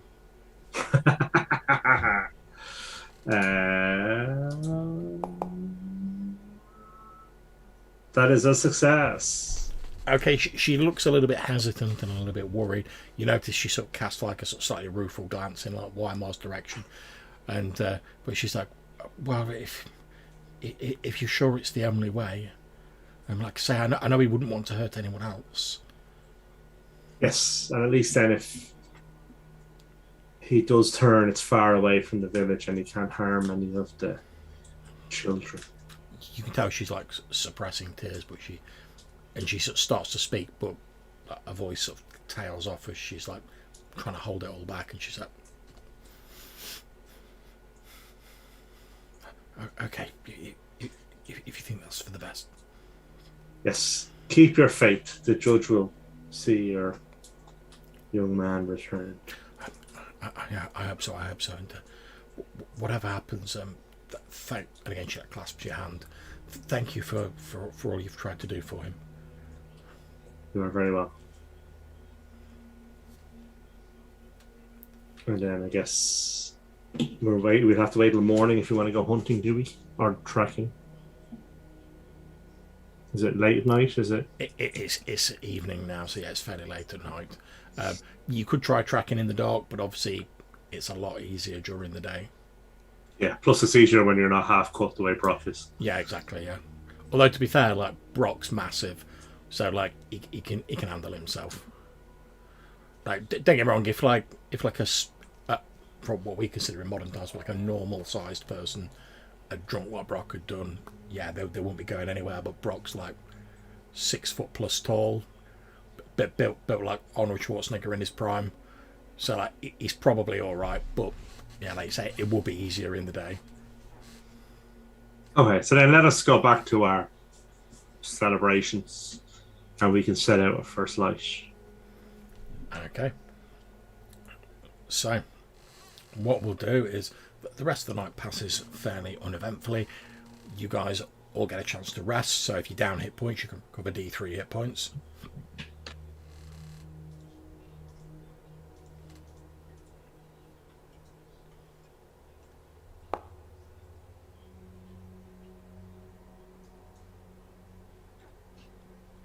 Okay. And what I'm going to suggest we do is we pause here. We have like a 10-minute comfort break, use the facilities, refresh your drinks, etc. And then when we come back, we'll jump straight into the next morning, you guys setting out from the village. Does that sound okay for everybody? Yeah, perfect. Okay, lovely. We'll have a 10-minute break then. Back in 10. I know.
John, Yes, mate. I was thinking Rising Embers for the tribe Oh, nice. I like that. as a sort of new beginning type. Starting a fresh tribe sort of name. Nice. I'll write that down. Rising Embers. I wasn't sure Phoenix would be a sort of thing, so I went with Embers. Nice. I like it.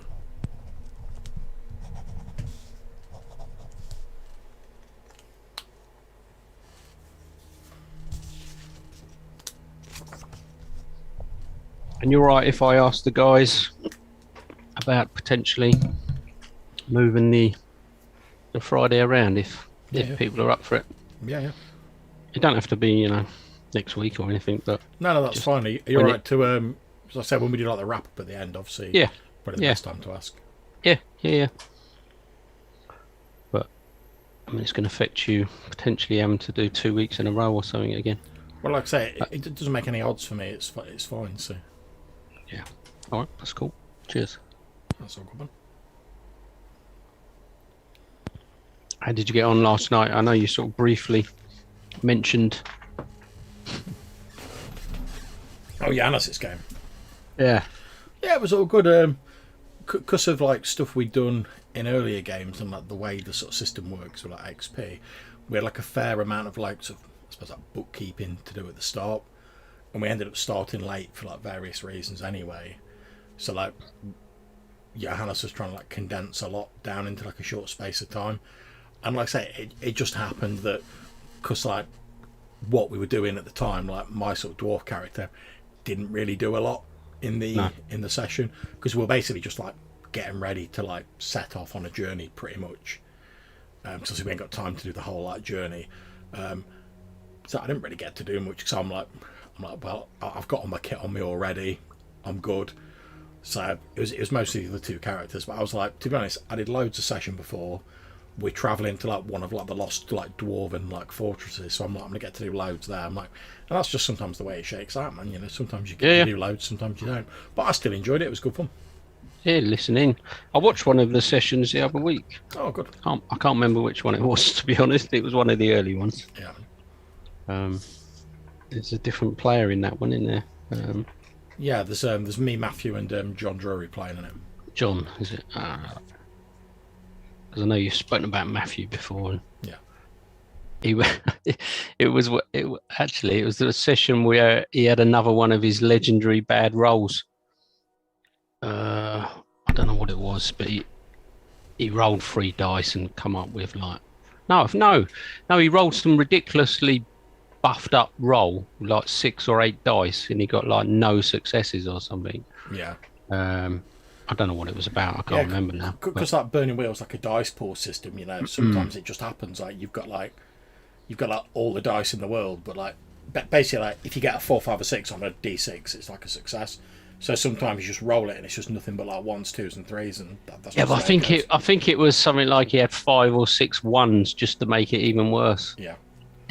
Just to sort of rub it in. But I mean, sometimes it goes the other way. Like in the session before last, my dwarven character, I've got this power where basically I can throw these like dwarven rune stones, and you can like foretell the fate or the destiny of like somebody. And I did it on one of the NPCs, and I got like fucking 10 successes on like the roll. And I was like, Shazam! I like know everything about your destiny. Like this is what's going to happen. You're going to become a king one day, and all of this.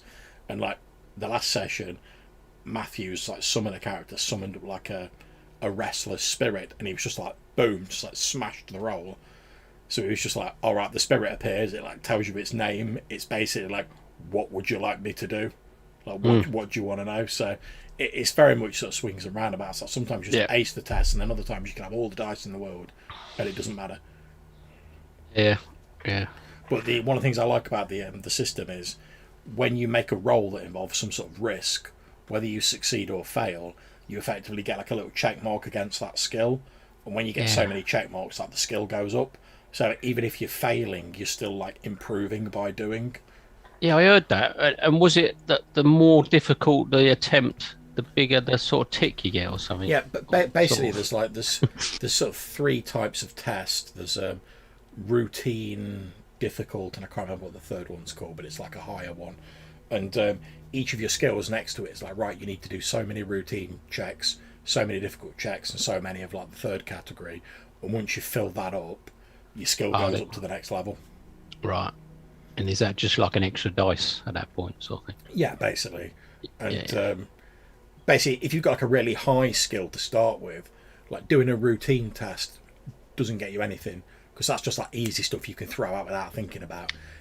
As your skill goes up, you really need to be like making those difficult, like life or death sort of rolls to get your skill up any further. Whereas when you first start and you've like, because the way it works in Burning Wheel, if you want to try a skill that you've not got, like the difficulty's doubled effectively. Oh, But okay. you then get to put that skill as like, oh, this is a skill in training, and you just have to make, I think it's like 10 tests of any level with that skill, and once you sort of get those 10 tests, you've got like your first dot in the skill, you're like on the ladder, and then you can start working it up.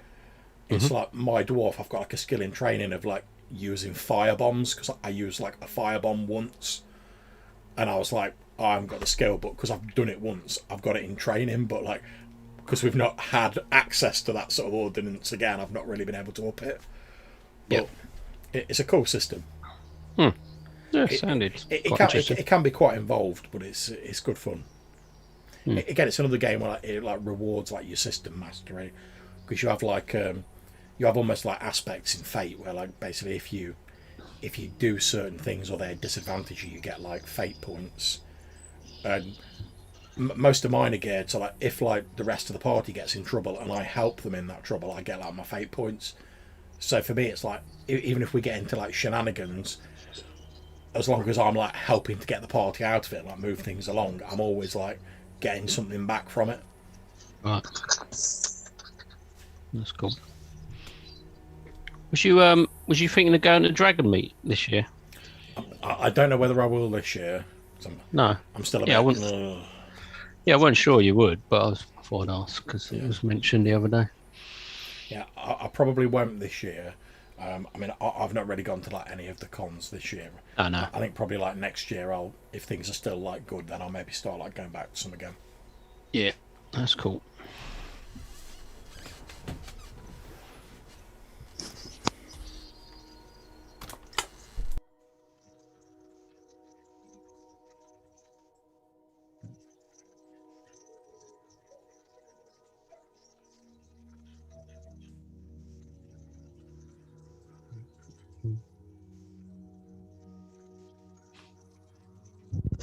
And I'll tell you what, man, I wouldn't mind a bit of that Valconan winter weather at the minute, man. It's boiling. I thought it was a bit better today. But... I mean, granted, to be honest, the room I'm in now is like the warmest room in the house. All right, yeah. I'm actually slightly glad that like for like my new work PC, it's downstairs because like I can have like the big like bay like door open, and it's nice and cool down there. But like this is the only room where like I could fit all my books and like set up a computer and whatever. So when you say new work PC, is it an old rubbish? oh yeah, it's not like PC? a new it's not like a new computer. It's like whatever cheap shit they fob me off. All right, okay, yeah, okay. I mean Just the checking. speed on it's like atrocious. I mean it may as well be wind up to be honest, but you know, but I'm like I didn't have to pay for it. If it's slow, I'm just like, what do you want me to do? It's the computer you gave me, so Yeah, that's cool.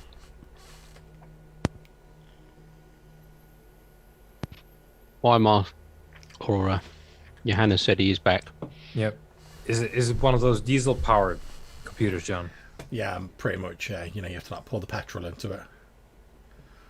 But right, okay.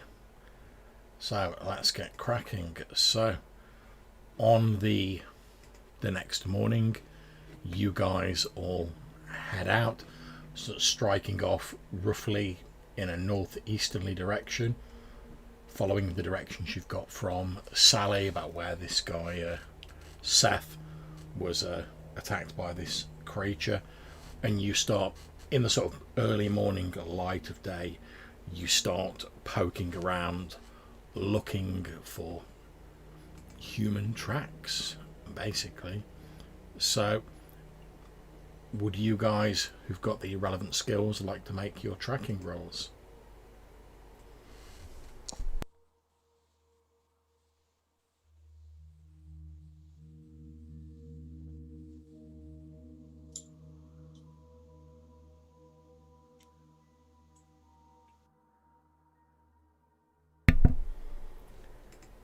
Okay, so whose role's that? That's just popped up. That one's mine. Yeah, mine's Uh, more foraging and hunting, so it's not really tracking. So Malcolm's your man. Okay, no problem. So you start looking around the area, and it takes you a little bit of time. Obviously, there's been snowfall since then, etc. But you have got the morning light. You're being quite thorough about it, and as you look around, you do eventually find what appears to be a set of tracks. They appear human, obviously barefooted in the snow, that appears to sort of like be leading further into the forest. Okay, so I guess we will start off kind of slowly and a little bit stealthily. Okay. I guess stealthily, but at a little bit of pace because we're trying to catch up following the tracks. Okay. You can't tell the age of the tracks, really, can you? Not really. How much snow's fallen or whatever. Okay, so what I'm going to do is I'm going to move you guys onto a different map.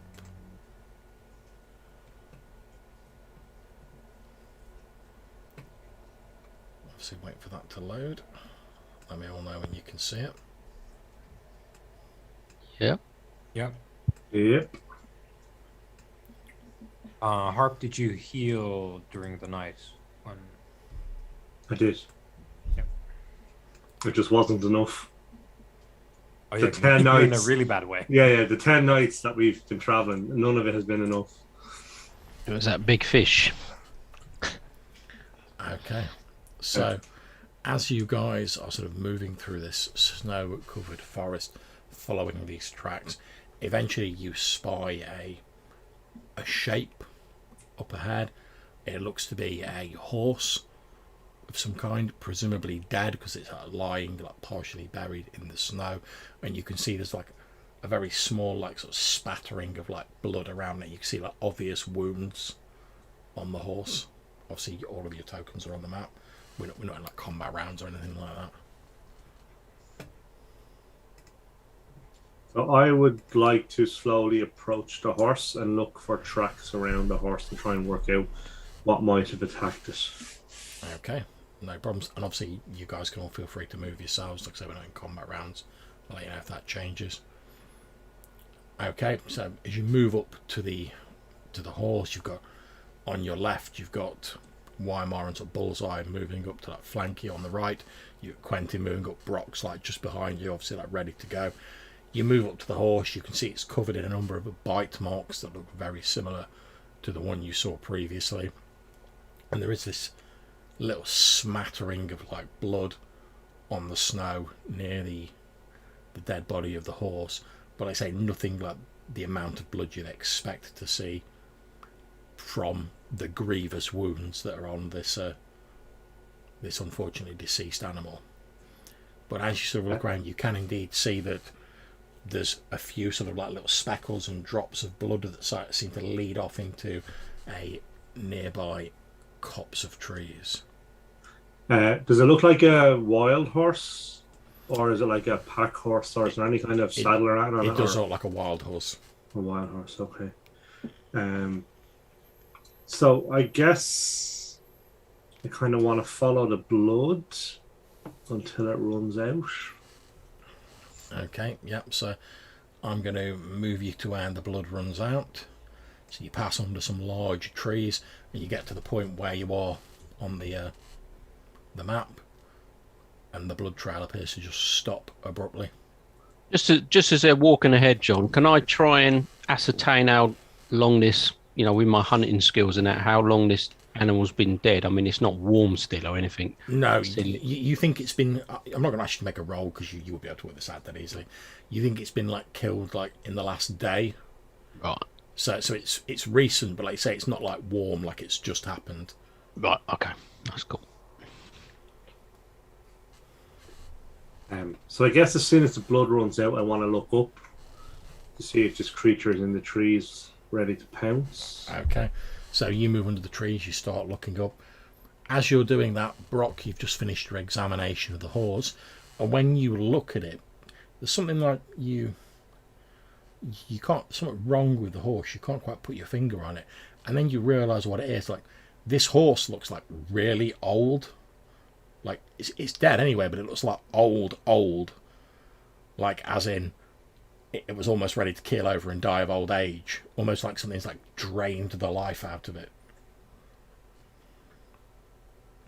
I should mention that to the group as I sort of catch up with them. It seems to be sort of prematurely aged, this horse. If that helps you to identify this foul creature. Okay. And as he says that, you look up, Malcolm, and you see this dark humanoid shape, looks like clinging to the branches. And as you look up, you see these dull red eyes look down and meet your gaze. Then it lets out this piercing, like, and just like drops like directly down on you, out of the trees. Obviously, because you have the foresight to look up, you're not surprised. There's no like mad surprise round or anything like that. So let me just make this. It has to be to my advantage. There we go. Okay. I think you found it. So effectively, what that means is we're into like normal initiative rather than like it getting to have like a free like surprise attack round before you guys did anything. So if you guys want to pick one of your number to make your initiative roll, it can be anyone. It's just a normal D6 roll. I'll do it because I'm there. Huh. Live with that. 5. Okay, let me make a roll for the creature.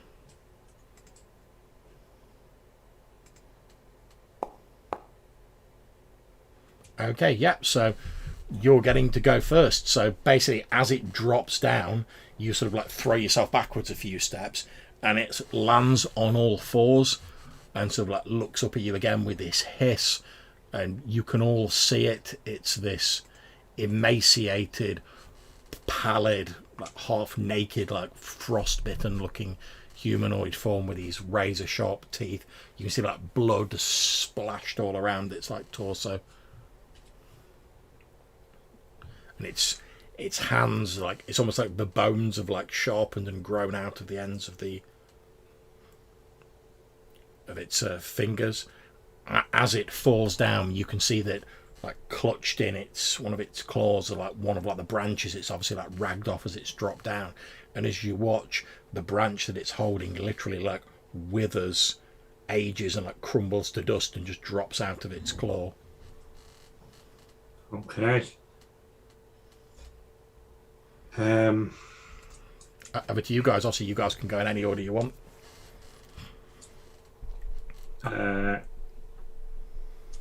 So I guess I'll go first because I'm closest if no one objects. So I'm going to say, as I guess I have my sword out because I was expecting this. It's time for you to meet the judge, and then I will swing my longsword, my sword of respect. And that is 14 for 6 points.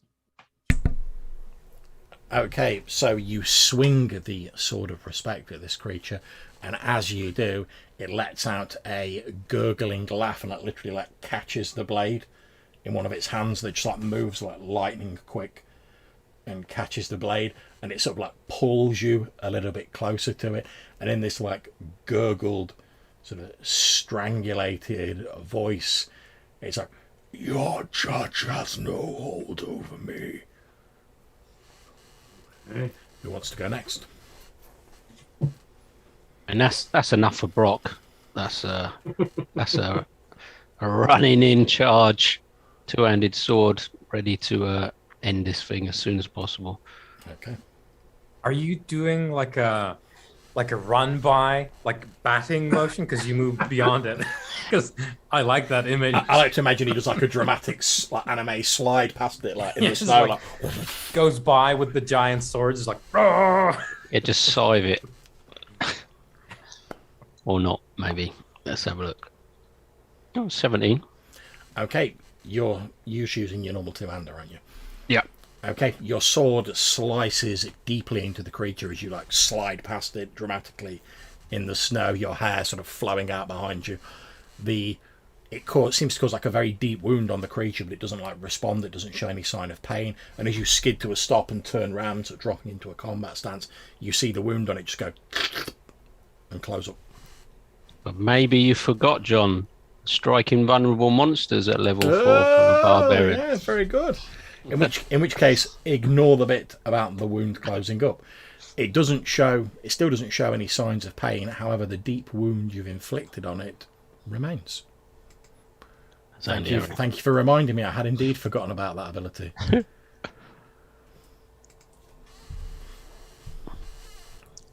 Okay, I've marked the 4 damage on it. Cool.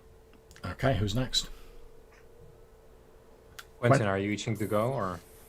I'll shoot it with a crossbow bolt. That's all I've got handy at the minute. Yep. Okay.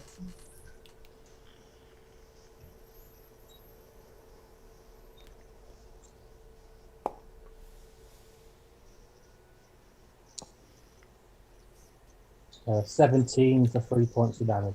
Okay, you fire a crossbow bolt at it. It sticks in like the shoulder blade of the creature. Again, it doesn't seem to like register any sign of pain. It's still sort of like growling and burbling menacingly at a hop. Okay, one more. What are you and Bullseye up to? Yeah, so we're gonna do like a pincer move with Bullseye. So he's gonna like we're coming in all like in motion of tactical nature, but what it amounts to is Weimar is trying to get real close and then pull out the sun sword and give it like take advantage of the fact that it's going to flare right in his face. Indeed. So we're choir. like, coming in like, oh, we're gonna get you, but the actual trick is I'll look into this like giant flashlight that I have. Indeed, as you pull the torch out, its head actually like snaps around and it's like yeah. Now I'll do a basic ass like fencer lunge, just like trying to like impale it in the middle section. Go for it, and in case I need to like confirm, I don't think I do, but this is undead. Yeah, I think we sort of did that with poor cursed friend over here. Here we go. So grayscale. There we go. Damn. 28, John. Does it hit? Yeah. Yeah, it's a very palpable hit. Okay, I will knock the... It lets out this ear-piercing shriek as the sun sword bites into its undead flesh. The wound blistering and blackening as the sword bites into it. Okay. What about Bullseye then? Bullseye is for the moment content to basically act as a distraction. Okay. To be there basically like if, and this is I know the mechanics, but like he's there to basically try and help Malcolm. Like if there is a possibility of getting in the way with a shield, like he's there for that more than getting it with the axe, because he's kind of picking up on the fact that it's like Brock's real strong. And it didn't even seem to care about that too much. So he's kind of like, well, here to save my friends, not to kill the beast. Okay, so I'm going to move on to the NPC. So at this point, Malcolm, can you please roll me 2d4?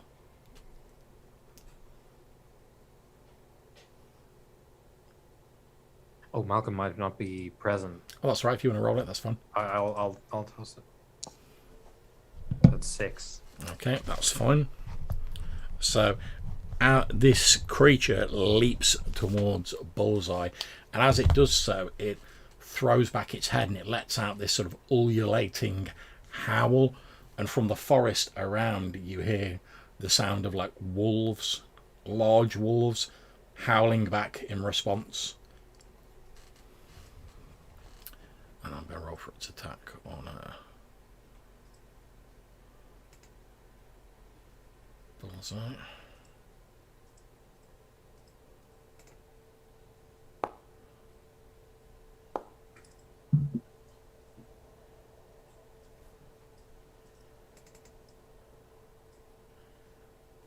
Okay, so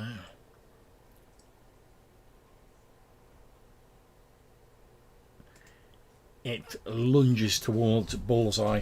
He literally leaps out of the way, and you see its razor sharp claws like smash into the tree that he was stood in front of a few moments before.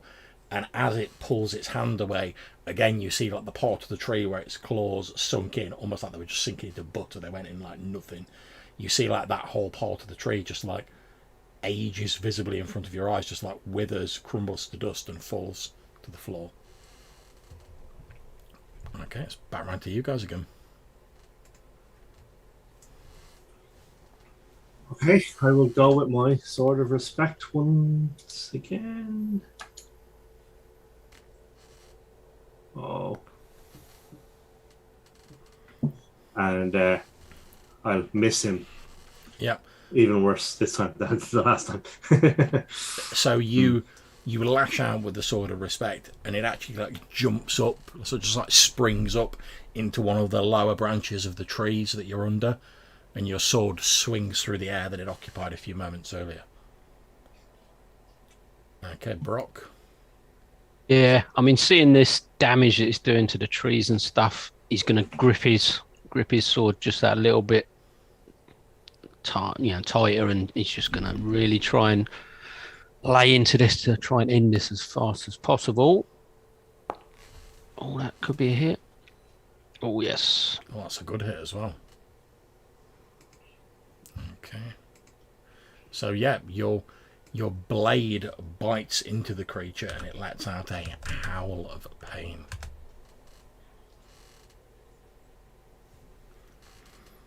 Okay. Wyvern and Bullseye. Sorry, Quentin, do you want to go first? I'll try shooting it with a crossbow again.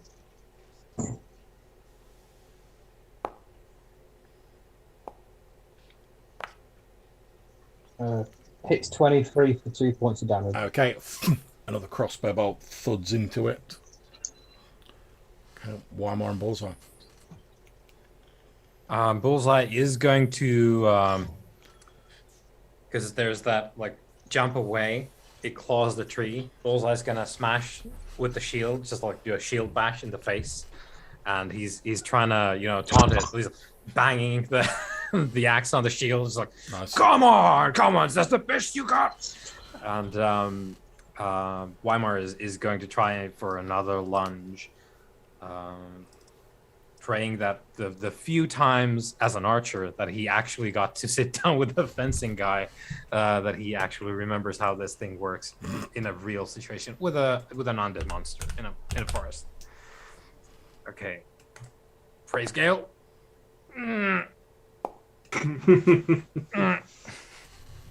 12.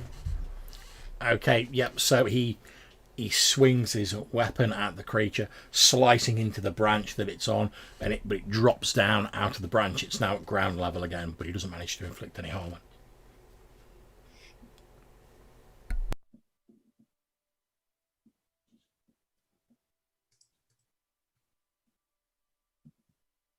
Right. Well, that's I think that's us, right?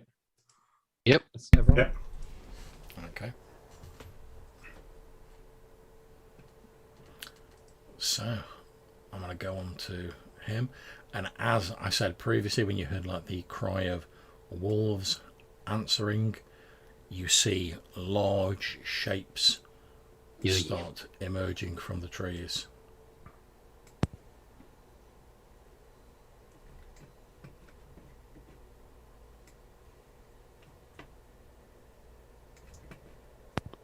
We're surrounded.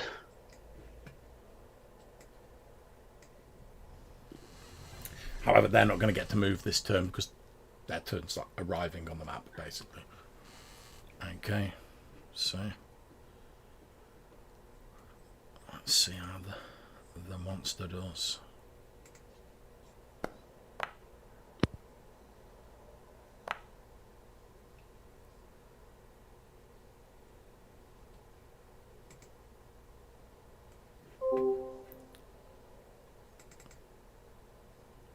Okay, so the monster hits, so rakes Bullseye for 7 damage.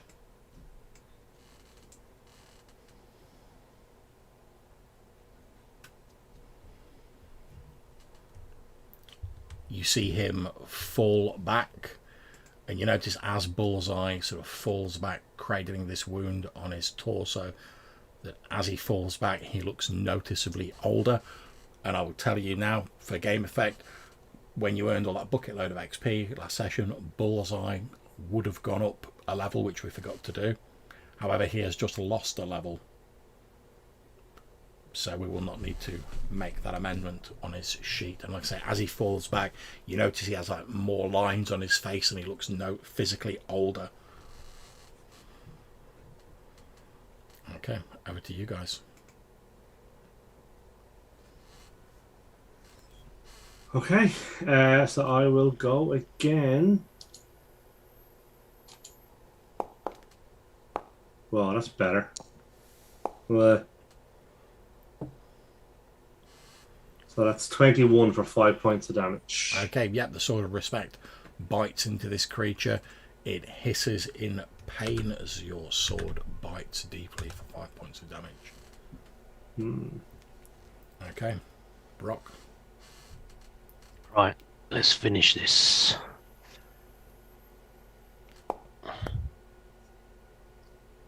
Ah, 20 for 4 damage. Okay. Your double-handed sword comes down, biting into this accursed creature's flesh. It's still going, however, despite the fact it's like covered in wounds. There's bits of it hanging off. There's like blood everywhere. Like blood seems to, like lots of blood seems to be like running out of its wounds. Weakened it for you, Weimar. I'll finish him. Quentin, you want to take a shot or? No. Yeah. So. I like Yeah. Quentin's like, I'm good, mate. I'm good. Yeah, like, I'm good. Yeah. Weimar's gonna go in for the kill, with the Sun Sword. Or not, as the case may be. 14, John.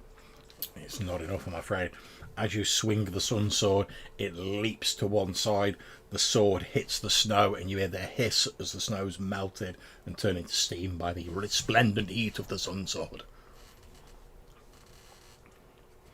Okay, anyone else? Well, I'll try. Bullseye is gonna stagger away at this point. Yeah, we got some new friends arrived as well, haven't we? Yeah. I think he's gonna give it a shot. Like, can he get to the tree up here? I guess it's not really a matter because the direwolves are so big they came over the wall anyway. So. Yeah. Yeah. Well, he's going to stagger back, take out his swap to a bow, take a shot at this one. Okay.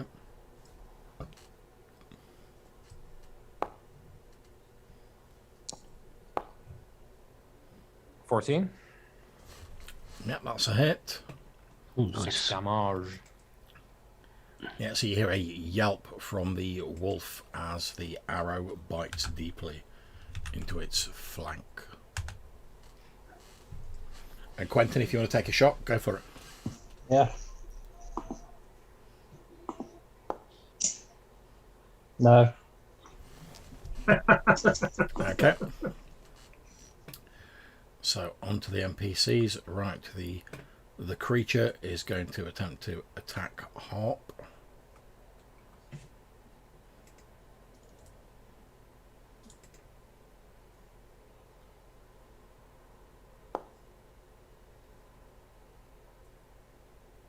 Okay, that's a 21. Ooh, that hits. Okay, you take 2 hit points of damage. Okay. Okay, and you feel distinctly older and more haggard. you have now lost 2 experience levels. Oof. And sorry, Bullseye's also lost 2 experience levels. I got it wrong when I said 1. But we'll deal with that afterwards. Okay. Okay, right, I'm going to move the wolves and do their attacks.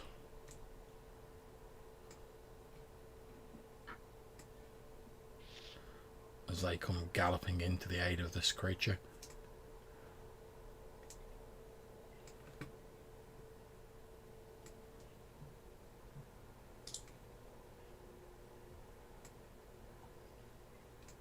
Very busy all of a sudden. Okay, so we've got 2 on Brock. All bite attacks. Okay, first one misses.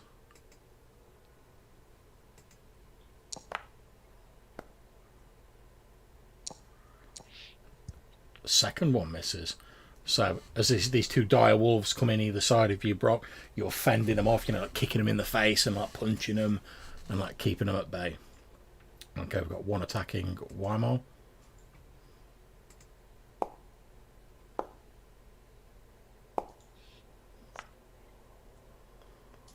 Okay, so that's an 18 to hit. That hits. You take 7 points of damage as this dire wolf tears into you with its jaws. Okay, 1 attacking Bullseye.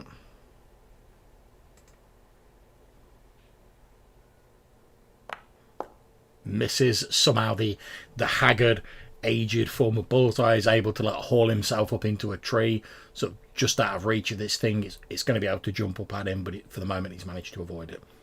And we've got 2 on Malcolm.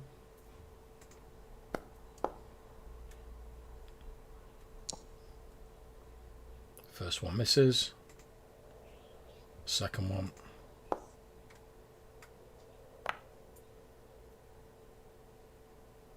$17 enough to hit you? No, 21 is the number. Okay, yep. So these 2 dire wolves come at you, sort of trying to bite and latch onto you, but thanks to your armor and your nimbleness, you're able to avoid them. Okay, it's over to you guys.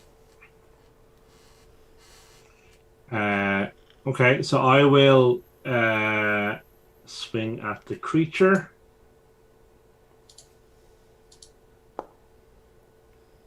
Oh. And Okay. miss again. Nothing doing, I'm afraid. No, not my night. Brock. This has got to end. Right. I shall swing at this foul creature once more. Be gone, foul Will do beast. That will do it. 19 for 7. Okay, would you like to describe how you cinematically dispatch this creature? Yeah, so this creature just took a bite out of Malcolm. Well, it didn't actually bite him, it just clawed him with its clawed hand. him. Okay, so his attention is obviously distracted towards Malcolm. So I think it feels that it's fairly invincible towards me, but obviously it's learned that's a mistake to make. So yeah, I've taken the massive swing, my 2-handed sword, and just ploughed into the neck of this thing, and it's come straight off of its shoulders, but unusual to the situation, no blood's come out of it, and it's just fallen headless straight forward. Absolutely fine. Fully down with that description, with one exception. When you chop off its head, a lot of blood comes out. Oh, right. It's literally like a blood fountain, just like a humongous gout of, like its whole body was just like a bag for like containing blood, and you just like squeezed the bag.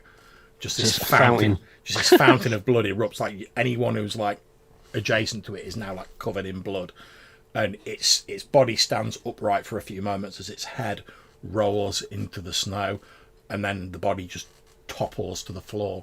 And as you watch, you can see the body like visibly like starts to like wither and age and sort of crumble to dust in front of your eyes until after a few moments, all that remains is bones, and then they too start to crumble to dust. That starts dispersing on the winter wind of Valconen. Yeah, and it brings a very small smile to my face, but almost straight away I realise we're still in sort of grave danger. So, Indeed. However, at this point, I'm going to make a morale check for the dire wolves, since the creature that summoned them is now brown bread. However, they're successful, so they will continue attacking. So we've done Brock. Now we've got Weimar and Bullseye. Yep. And we're going to continue along that vein, John, as I hot swap, pull out one of my pistols. Yep. Give it a go with my my new friend here. Mm-hmm. Here it goes. I get a +1 because of point blank. Come on. Okay. Everything's all set up. There we go. Oh. Oh, shit. I blew one part of its ear clean off. Yeah, you blow one of this dire wolf's ears off, and because you've just fired a black powder weapon, obviously they have to make a morale check. Yep. So let me roll that for them. Yeah, they're good. Well, here we go. Okay, Bullseye doing anything? Bullseye, hand axe, getting into the beatdown. That was a lot of spinning and not a lot of results. Yeah, pretty much. It looks as though like whatever this creature's done to Bullseye is starting to take his toll. He's moving a bit slower. He looks weary. He doesn't manage to land the blow on it. Yeah, he's breathing hard. Yeah. Quentin, I mean, Bullseye was pretty old anyway. Quentin. Shoot a wolf with a crossbow bolt. Okay, now bear in mind, shooting into combat, there is a chance that you may hit the person who's in combat with the wolves. However, since you've been like static, I'm going to assume that you've been like aiming. Yeah. I think you would have been. So basically what that means is you do your roll to hit as normal. So make your roll to hit.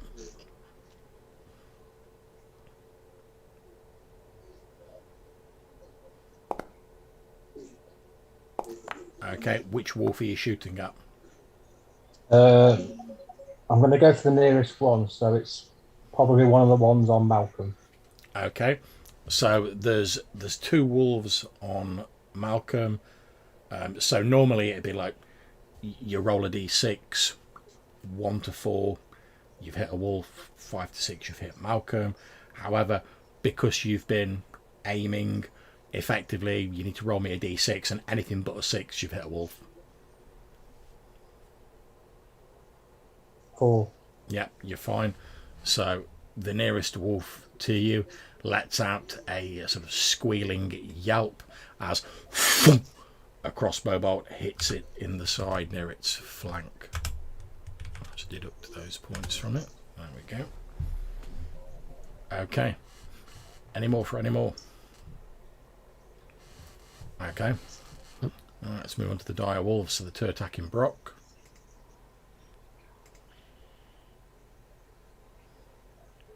First one misses. Second one misses. Blimey. Okay, the one attacking Weimar. This is the honeymoon period. That's it, yeah. Misses. Okay, the one attacking Bullseye.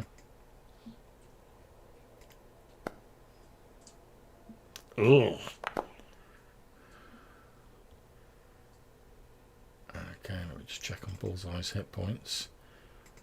Right, to the wolf leaps up, ragging Bullseye, or Wolf's Eye should we call him, out of the trees, biting into his leg. He's still going, but things looking pretty dire as far as I like to imagine though, like there's, like he's physically very changed by the dark forces, right? But I like to imagine like he's nothing else has changed, so he's still like screaming invective against this wolf as it like drags him down the trees. Like, come on, then let's go another round. I can do this all day. Is that all you've got? Yeah. And he's in a bad way right Yeah, now. it is in a bad way. He's not great. Okay, so the 2 on Malcolm.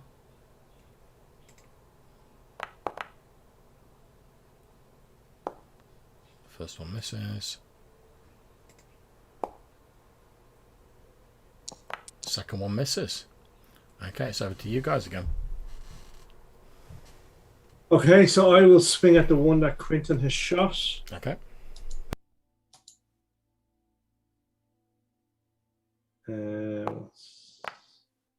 That's 15 for 10 points of damage. Okay. Yep, you slice into the already injured direwolf with the Sword of Respect, spelling its end, and it collapses in the snow at your feet. Nice. Okay, Brock. Can I try and assist Bullseye? Can I move down? Yeah. I'm going to try and take a swing at this one. Try and give him a bit of support. I don't want anyone else dying today. Okay. So I'll come pushing out through the trees. Okay, yep, you hack it, you push through the trees, and you hack into the direwolf that's menacing Bullseye. You've not killed it, but you have scored a serious wound on it as you slice into its lower back. And I'll try and draw its attention where possible. Okay. Quentin.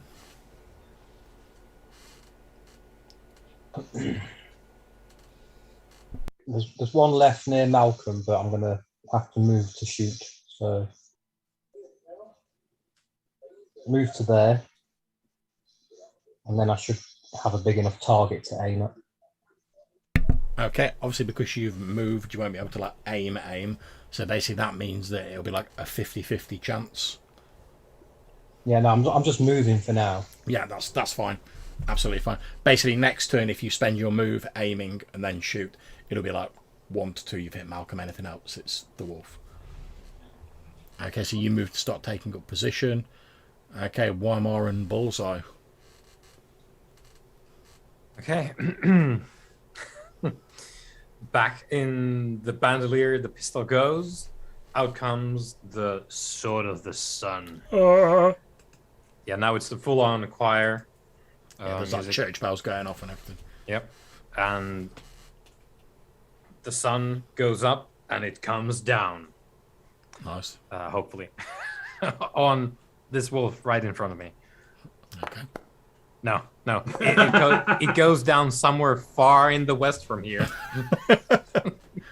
Okay, what's Bullseye doing? Yeah, just Oh man, Bullseye. I think right now the situation is like he's like the wolf obviously has the upper hand, basically like is on top of him, but he's got his shield in the wolf's mouth and he's just desperately trying to get a hit with the axe. Okay. It's like Sounds good. barely hanging on. Okay. Come on, old boy. Maybe Bullseye's best days are behind him. He's struggling. He's breathing heavy. Mm-hmm. He's like sweating, like the cold's starting to penetrate into his bones. He's moving too slow.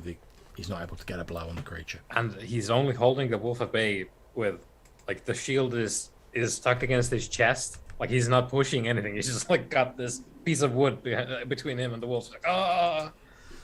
Okay, so to the wolves. So the one that was previously being held off by Brock moves in to the side of you, Weimar. So we've got the 2 wolves that are to the north of you are going to attack you.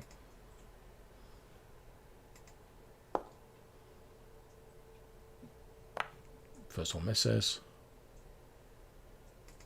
Luckily for you guys, my rolls are incredibly pants at the minute. He says as the second one hits. And does 7 points of damage to you, Weimar. As one of the wolves bites into your midriff. Okay, this one here. If it'll let me ping it. So that was 7? Yeah. So that one I've just pinged is going to attack Brock.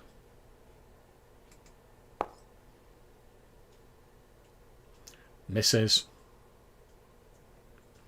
Okay, the one down here is going to attack Bullseye again.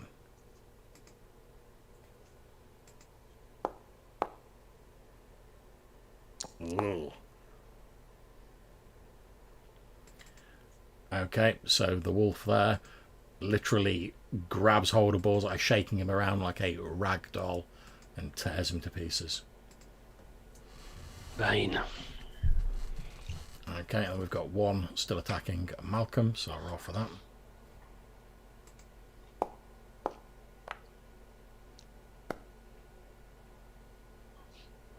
Ouch. It bites into you for 6 hit points of damage, Malcolm.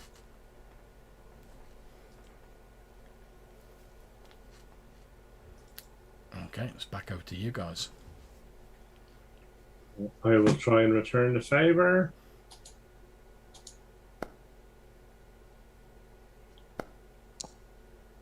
Uh, 16 for 8 points of damage. Okay, yep, the Sword of Respect bites deeply into the dire wolf. Flesh is still going there. Okay, Quentin, do you want to take your shot? Obviously, you've been aiming. So you can make your to-hit roll.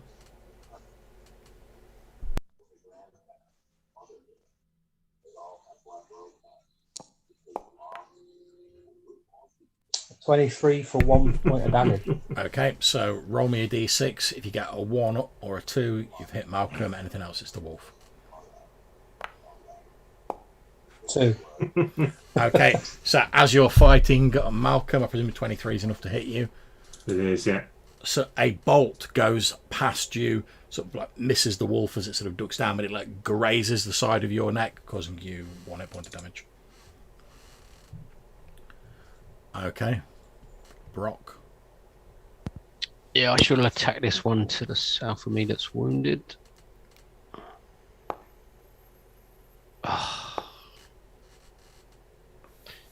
It's terrible. Perhaps unsettled by the violent bloody death of Bullseye, you're unable to land a hit on the creature. Wyvern.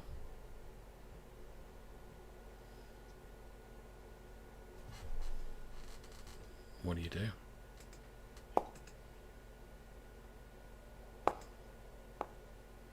Tag this one for 6. And indeed, to tag it you do as the Sun Sword bites into it. In game terms, if you fired another pistol, would they have to make another check, or does it only? Unfortunately, no, because now No, they I understand gunpowder technology. And I they thought shall that not would- upgrade. Yeah, I thought that'd be the case, but Yeah.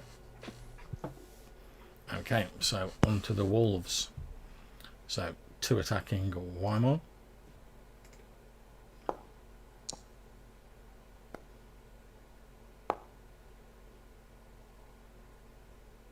So another one bites you for 5 hit points of damage. Second one.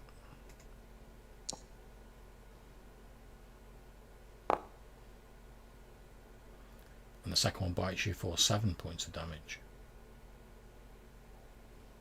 So basically, Walmart is being shredded right now. Yeah, literally there's like 2 dire wolves that bit into you, and they're like almost like a dog with like a tug of war, like trying to pull you to pieces.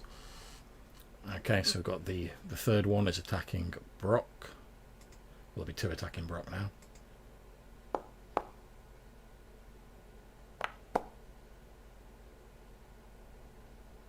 First one misses you by like the barest whisker. Second one. The second one gets nowhere near you, deftly evade it. So now just the one attacking Markham. Gets nowhere near you. Okay, over to you guys again. Okay, so I want to try and swing at my one. Ooh, that'll do. Ooh, that'll do. Indeed it will. So, on the assumption that that's a dead dire wolf, It is indeed. You hack it down. what I want to do is basically use my movement to swap places with Weimar. Yeah, that's not a problem. Yeah, I was going to I'm barely suggest standing, he so falls back. Stand you can just behind toss us. me away. Yeah. I just kind of shove him aside and stand in there in front of him. Okay, no problems. Okay, Quentin. I'm going to give Weimar this Revivify potion. Okay, no problems. So Quentin runs over to you and he holds out this like pearlescent potion that he's got. Drink it. Okay, you'll have to help me. Okay, roll me a d6, Weimar. Well, it's more than one, which is You- what I was expecting. You regain 5 hit points as you feel some vitality flowing back into your limbs.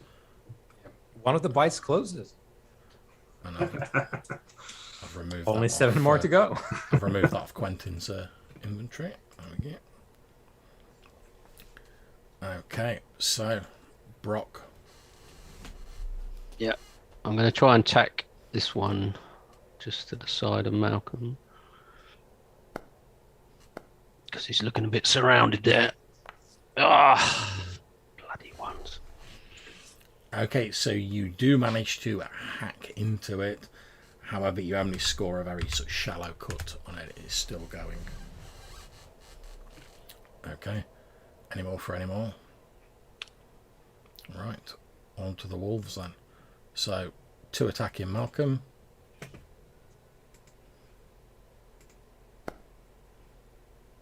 Ouch.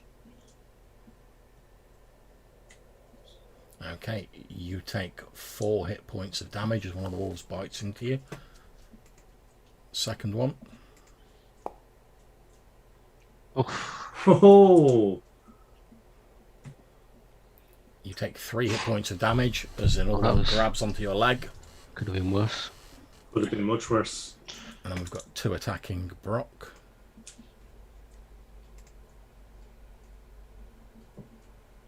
They finally hit home. Okay, you take 5 hit points of damage as one of the wolves bites into you. Okay. Second one attacking Brock.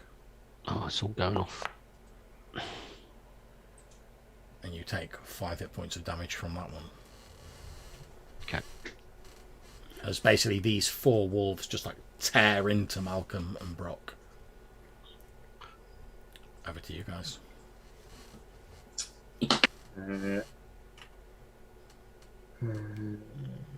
I shall just attack this one here. It seems to be injured.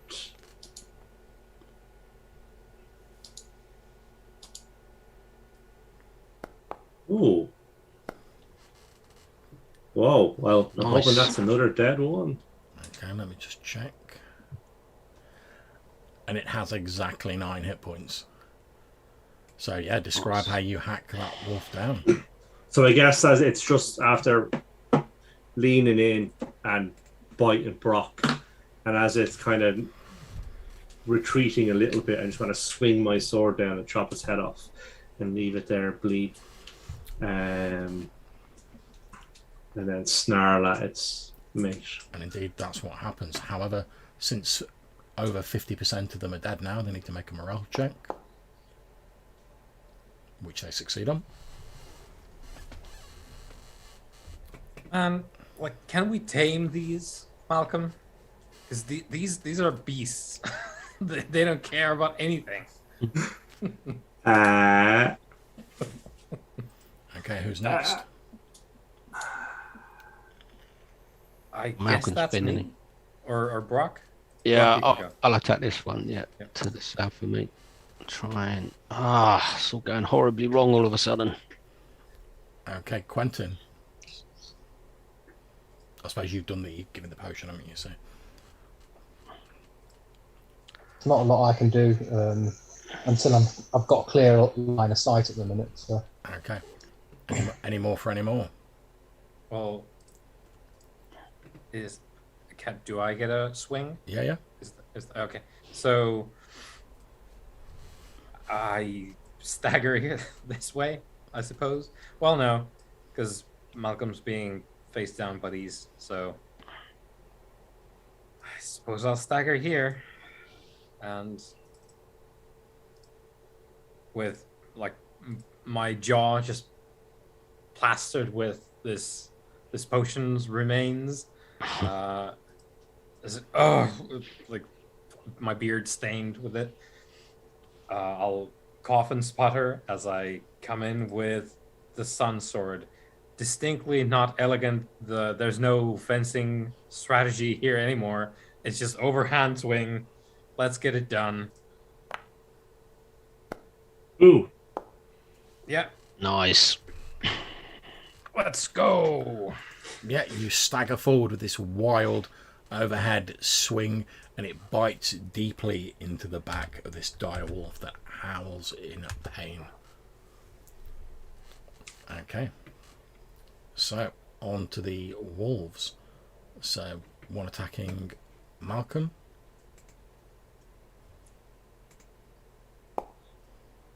Is there anything I could have done to get the two of them to attack me? Not really, because you're already like engaged in combat with them. Okay. That misses anyway. Okay, so there's one it's got a choice of you or Weimar basically. So I'm going to make a roll.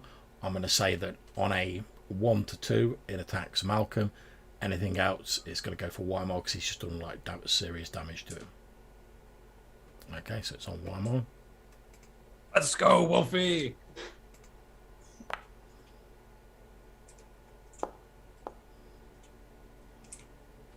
I'm assuming a 14 doesn't hit. Yeah, just barely. And I think it's entirely an accident. Like I accidentally dodged it. Yeah.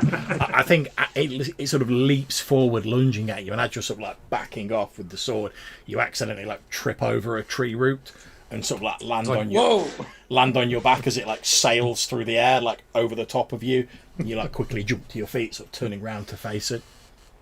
Okay, we've got one attack. The last one attacking Brock.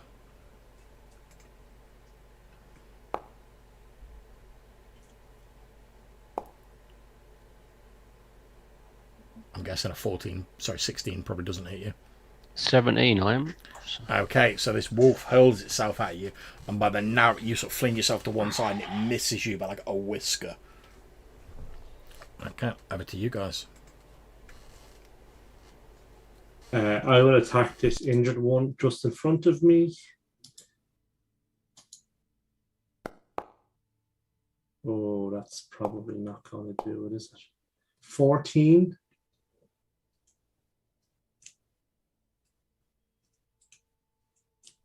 That's a hit. Okay, so that's 4 points of damage on the injured one. Okay.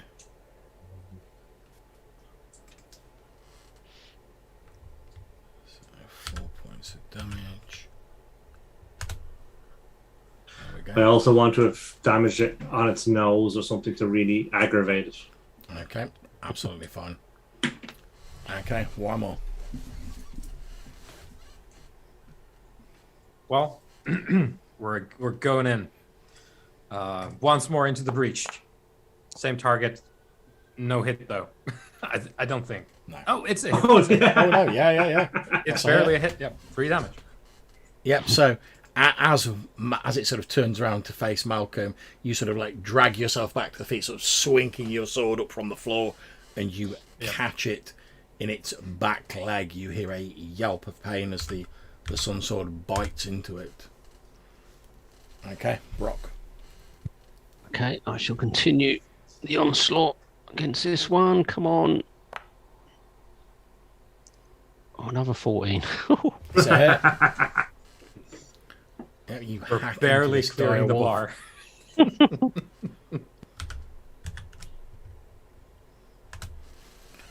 Okay, Quentin.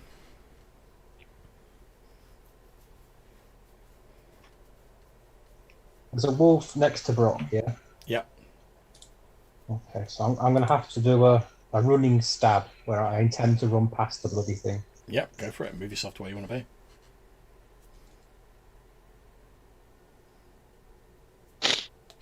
Okay, make your attack roll.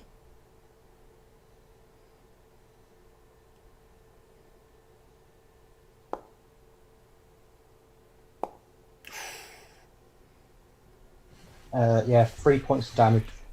Yep, so Brock, as you're fighting this huge, shaggy dire wolf, you hear the soft like footfalls running past it almost silently in the snow, and you see Quentin dart past it. Are you using like a dagger or something, Quentin? Or Yeah, I've got a silver dagger. yep, so as Quentin runs past it, he opens like a thin crimson line down the flank of the beast as he's like and just runs past it, slicing it. Nice. Okay. Anyone else? Alright, it's onto the walls then. So, one on Malcolm.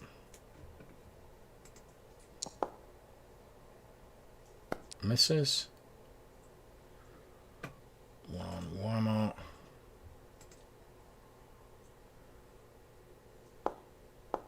Also misses.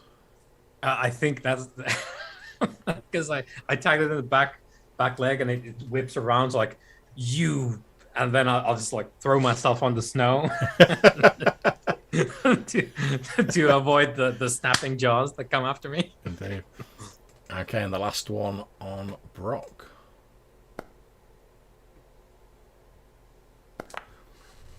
Gets nowhere near you. It lunges at you, and you just like backhand it across the face, Brock, and it sort of falls back a few paces. Over to you guys again. Okay, so I'm going to go for this very injured one and hopefully put him out of his misery. 4 points of damage.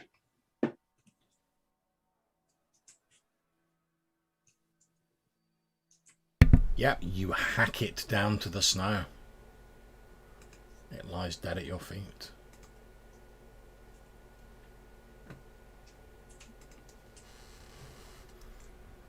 Okay, Quentin. Stab this wolf in the back.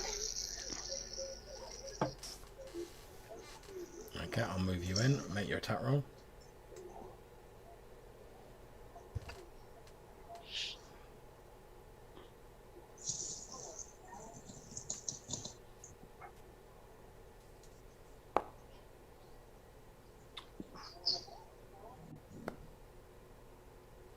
Yep, as it's sort of paying mostly attention to Brock, you run in and stab your dagger into its haunches.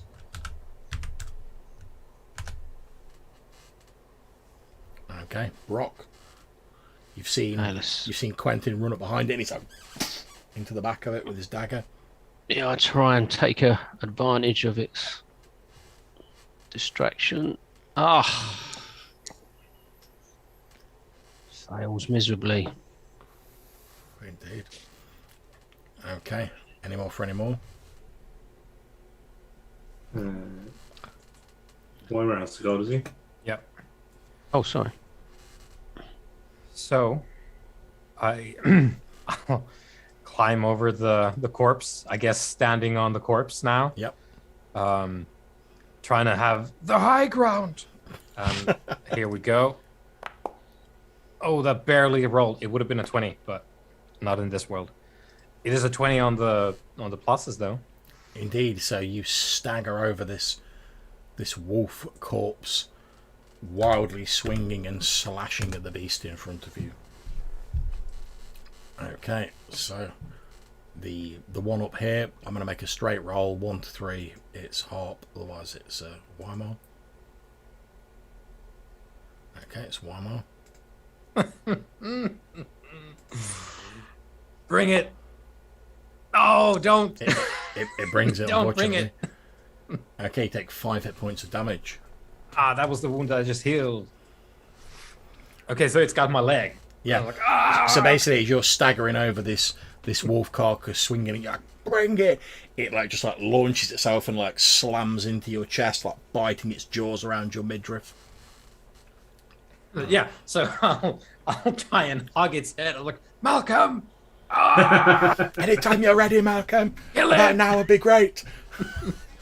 Okay, so the dire wolf down here, I'm going to roll a d6. 1 to 2, it's going for Quentin. Otherwise, it's going for Brock. Okay, it's going for Quentin.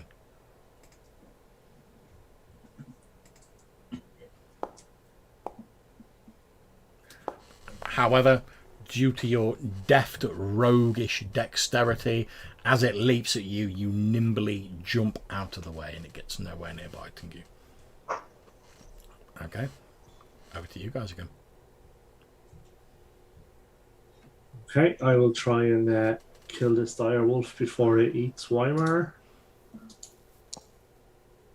Oh, that'll do. Mom. 4 hit points of damage. Okay. You do manage to hit it. However, it's still going. Weimar, can you fell this beast? Well, because it's like on me, somewhat difficult to use the sword effectively. So, yeah, I mean, I guess, but okay. Well, let's try that. Let's try that. Here we go. There we go. Oh, there we go. Yeah, so I think what happens is like I go in for the I'm gonna like strike this down, but it like squeezes and it's like almost blacking out from the pain, and then it just turns into like, well, if we're gonna go, you're gonna eat the sword as well, and just like push it in the craw like all the way down to the hilt. Like it looks like it's eating my hands because I'm inside it. Indeed, and you sort of, as you do so, and you feel this thing, the full weight of this thing, like just become a dead weight on your chest. You sort of fall backwards in the snow, and you're like, as you like heave this thing off you, and with a loud like, yeah. it And lands now on the snow. I was already covered in blood from the creature that we blew up. Also now wolf blood, just steaming with blood and gore. Indeed. My own and everyone else's, apparently. Okay, Quentin,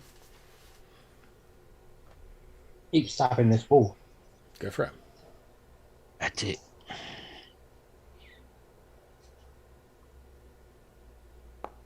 No, don't stab the wall. Okay, we've still got Brock to go though. Oh, there we are. Look at that. When I hear the wolf crumbles behind me, which was distracting me because my two colleagues were in quite some dire straits. Now I get some concentration because I know this is the last beast, and I just plough my sword two-handed straight down its throat. Indeed, and that's what happens, and it crumples into the snow. You all stand there breathing heavily, many of you bleeding from wounds. You look around for signs of other threats, but after a few minutes, nothing else appears to menace you. Weimar falls to the ground. Yeah, I imagine one was like,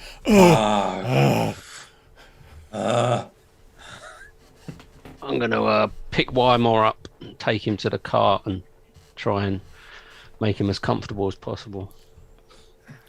Okay. that's it. He swoops in, bullseye. picks you up Weimar. He's like, I can be your hero, baby. As he like carries you off to the cart. And then I'll go back to collect the body of Bullseye as well. Yeah, he's in several bits, but you like scrape him together. Yeah, He's I'll do my best. obviously dead. yeah. I'd still rather take him back for a proper burial. I've helped Malcolm to the cart because he's also in a bit of a bad condition. Yeah, I guess I'll be looking to examine the body to see if there's any sign of this blood king, or anything. And just sorry to interrupt, but while I put Weimar in the cart, I'm going to give this other guy a once over before I leave him with Weimar to see what sort of state this other guy's in after the beast fell. So which guy is it you're looking at? Sorry. You know, the villager, Our the patient. patient that Oh, we yes, brought with yes, us in the yeah. wagon. The guy in the cart. He still appears pale. However, you notice that like obviously he's been tossing and turning and like muttering strange stuff in his like sleep as you've been like carting your way through the forest. He now appears to be like resting and much more peacefully. Right. Well, I'm definitely listening out while I collect up the parts of Bullseye, just in case he stirs. I'm very suspicious of him still. Well, I tell you what. Let's take it down to a dice roll. So, since you're the one looking at him, Brock, roll me a d6. Anything but 1, you grand. D6. Oh, 6. Yep, so you check him over. He still looks like malnourished, and obviously he's cold, but he appears to be like resting peacefully, his chest rising and falling regularly. There's no sign of any activity from him. He appears to, for the first time in days, weeks, he appears to be in a peaceful, dreamless sleep. Reassures me enough to collect up the body. Okay. No problems. You collect up the body. What do you guys want to do now? I want to examine what's left of the creature to see if there's any evidence of the Blood King or any, I don't know, writings or Okay, icons. you move over to examine the body, and by now it's a little more than like a pile of dust with like a few bone fragments in it. You don't see any obvious signs of like insignia or anything like that. There's obviously like this huge like pool of like blood staining the snow around where it was killed. Okay.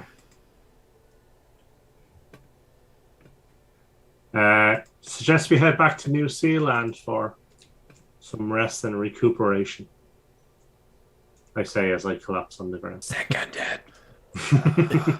Good idea. Yeah, you when you're like, oh, let's head back to the village and rest up for a bit, there are no voices raised in like argument against that. Everyone seems to be fully on board with the let's head back to New Zealand and rest up for a bit plan. Especially the let's leave. Okay, so you guys start getting your carts together and you start heading back towards New Zealand. So I'll move us all back onto the main map.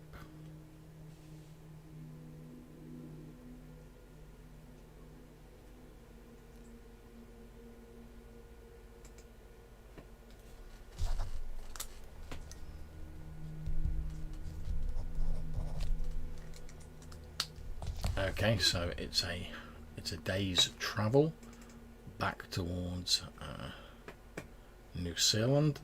Let me just make a roll, see if you have any random encounters on the way back.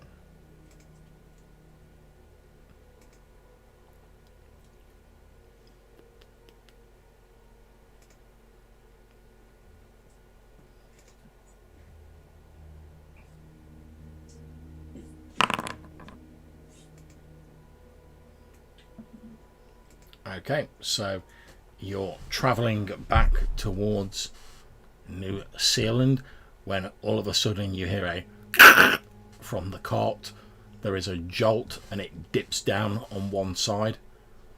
As you look over at it, you can see that one of the wheels appears to have struck a rock hidden underneath the snow, and it has broken one of the wagon wheels.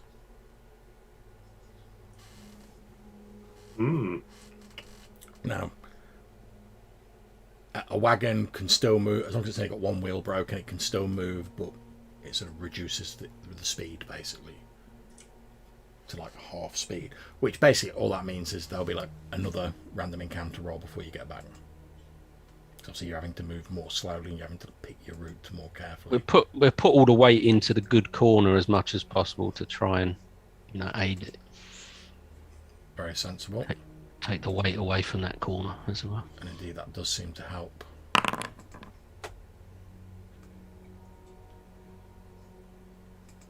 Okay, so you limp back to New Zealand. It takes a day. Obviously any of you are resting, you can regain 1d3 hit points. Obviously you need to eat a ration each. Normal travelling stuff.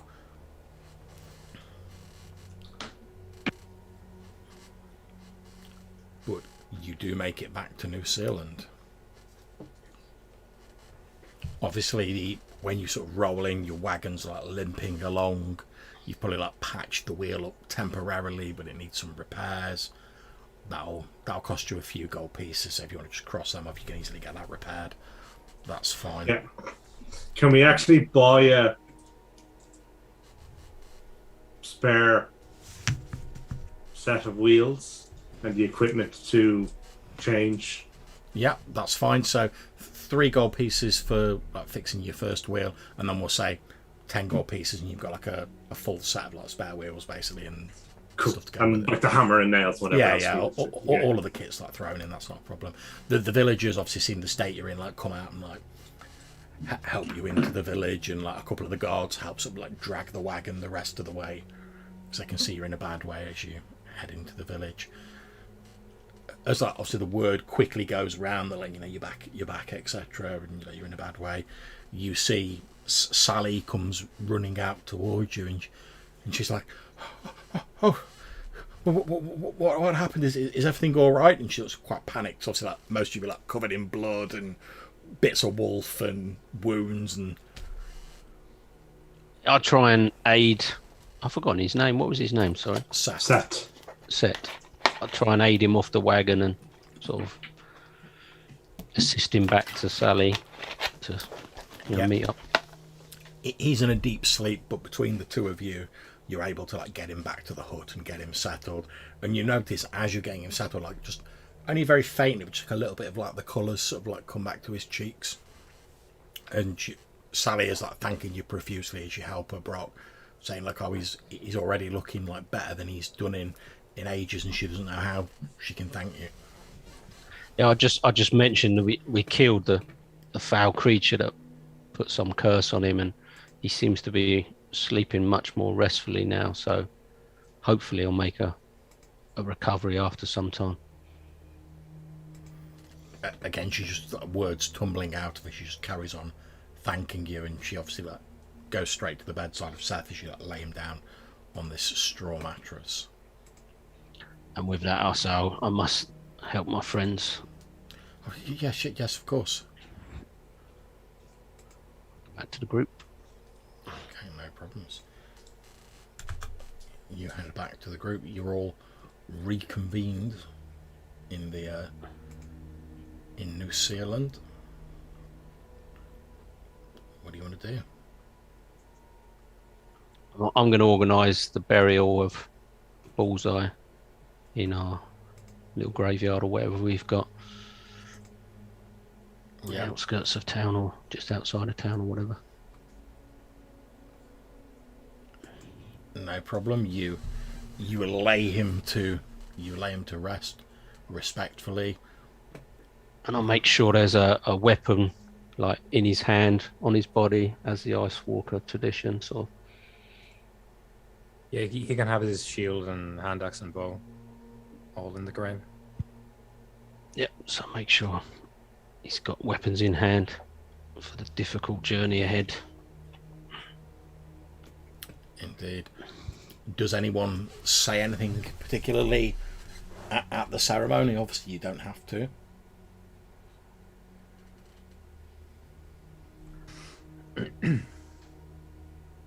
Well, I suppose I would have said something.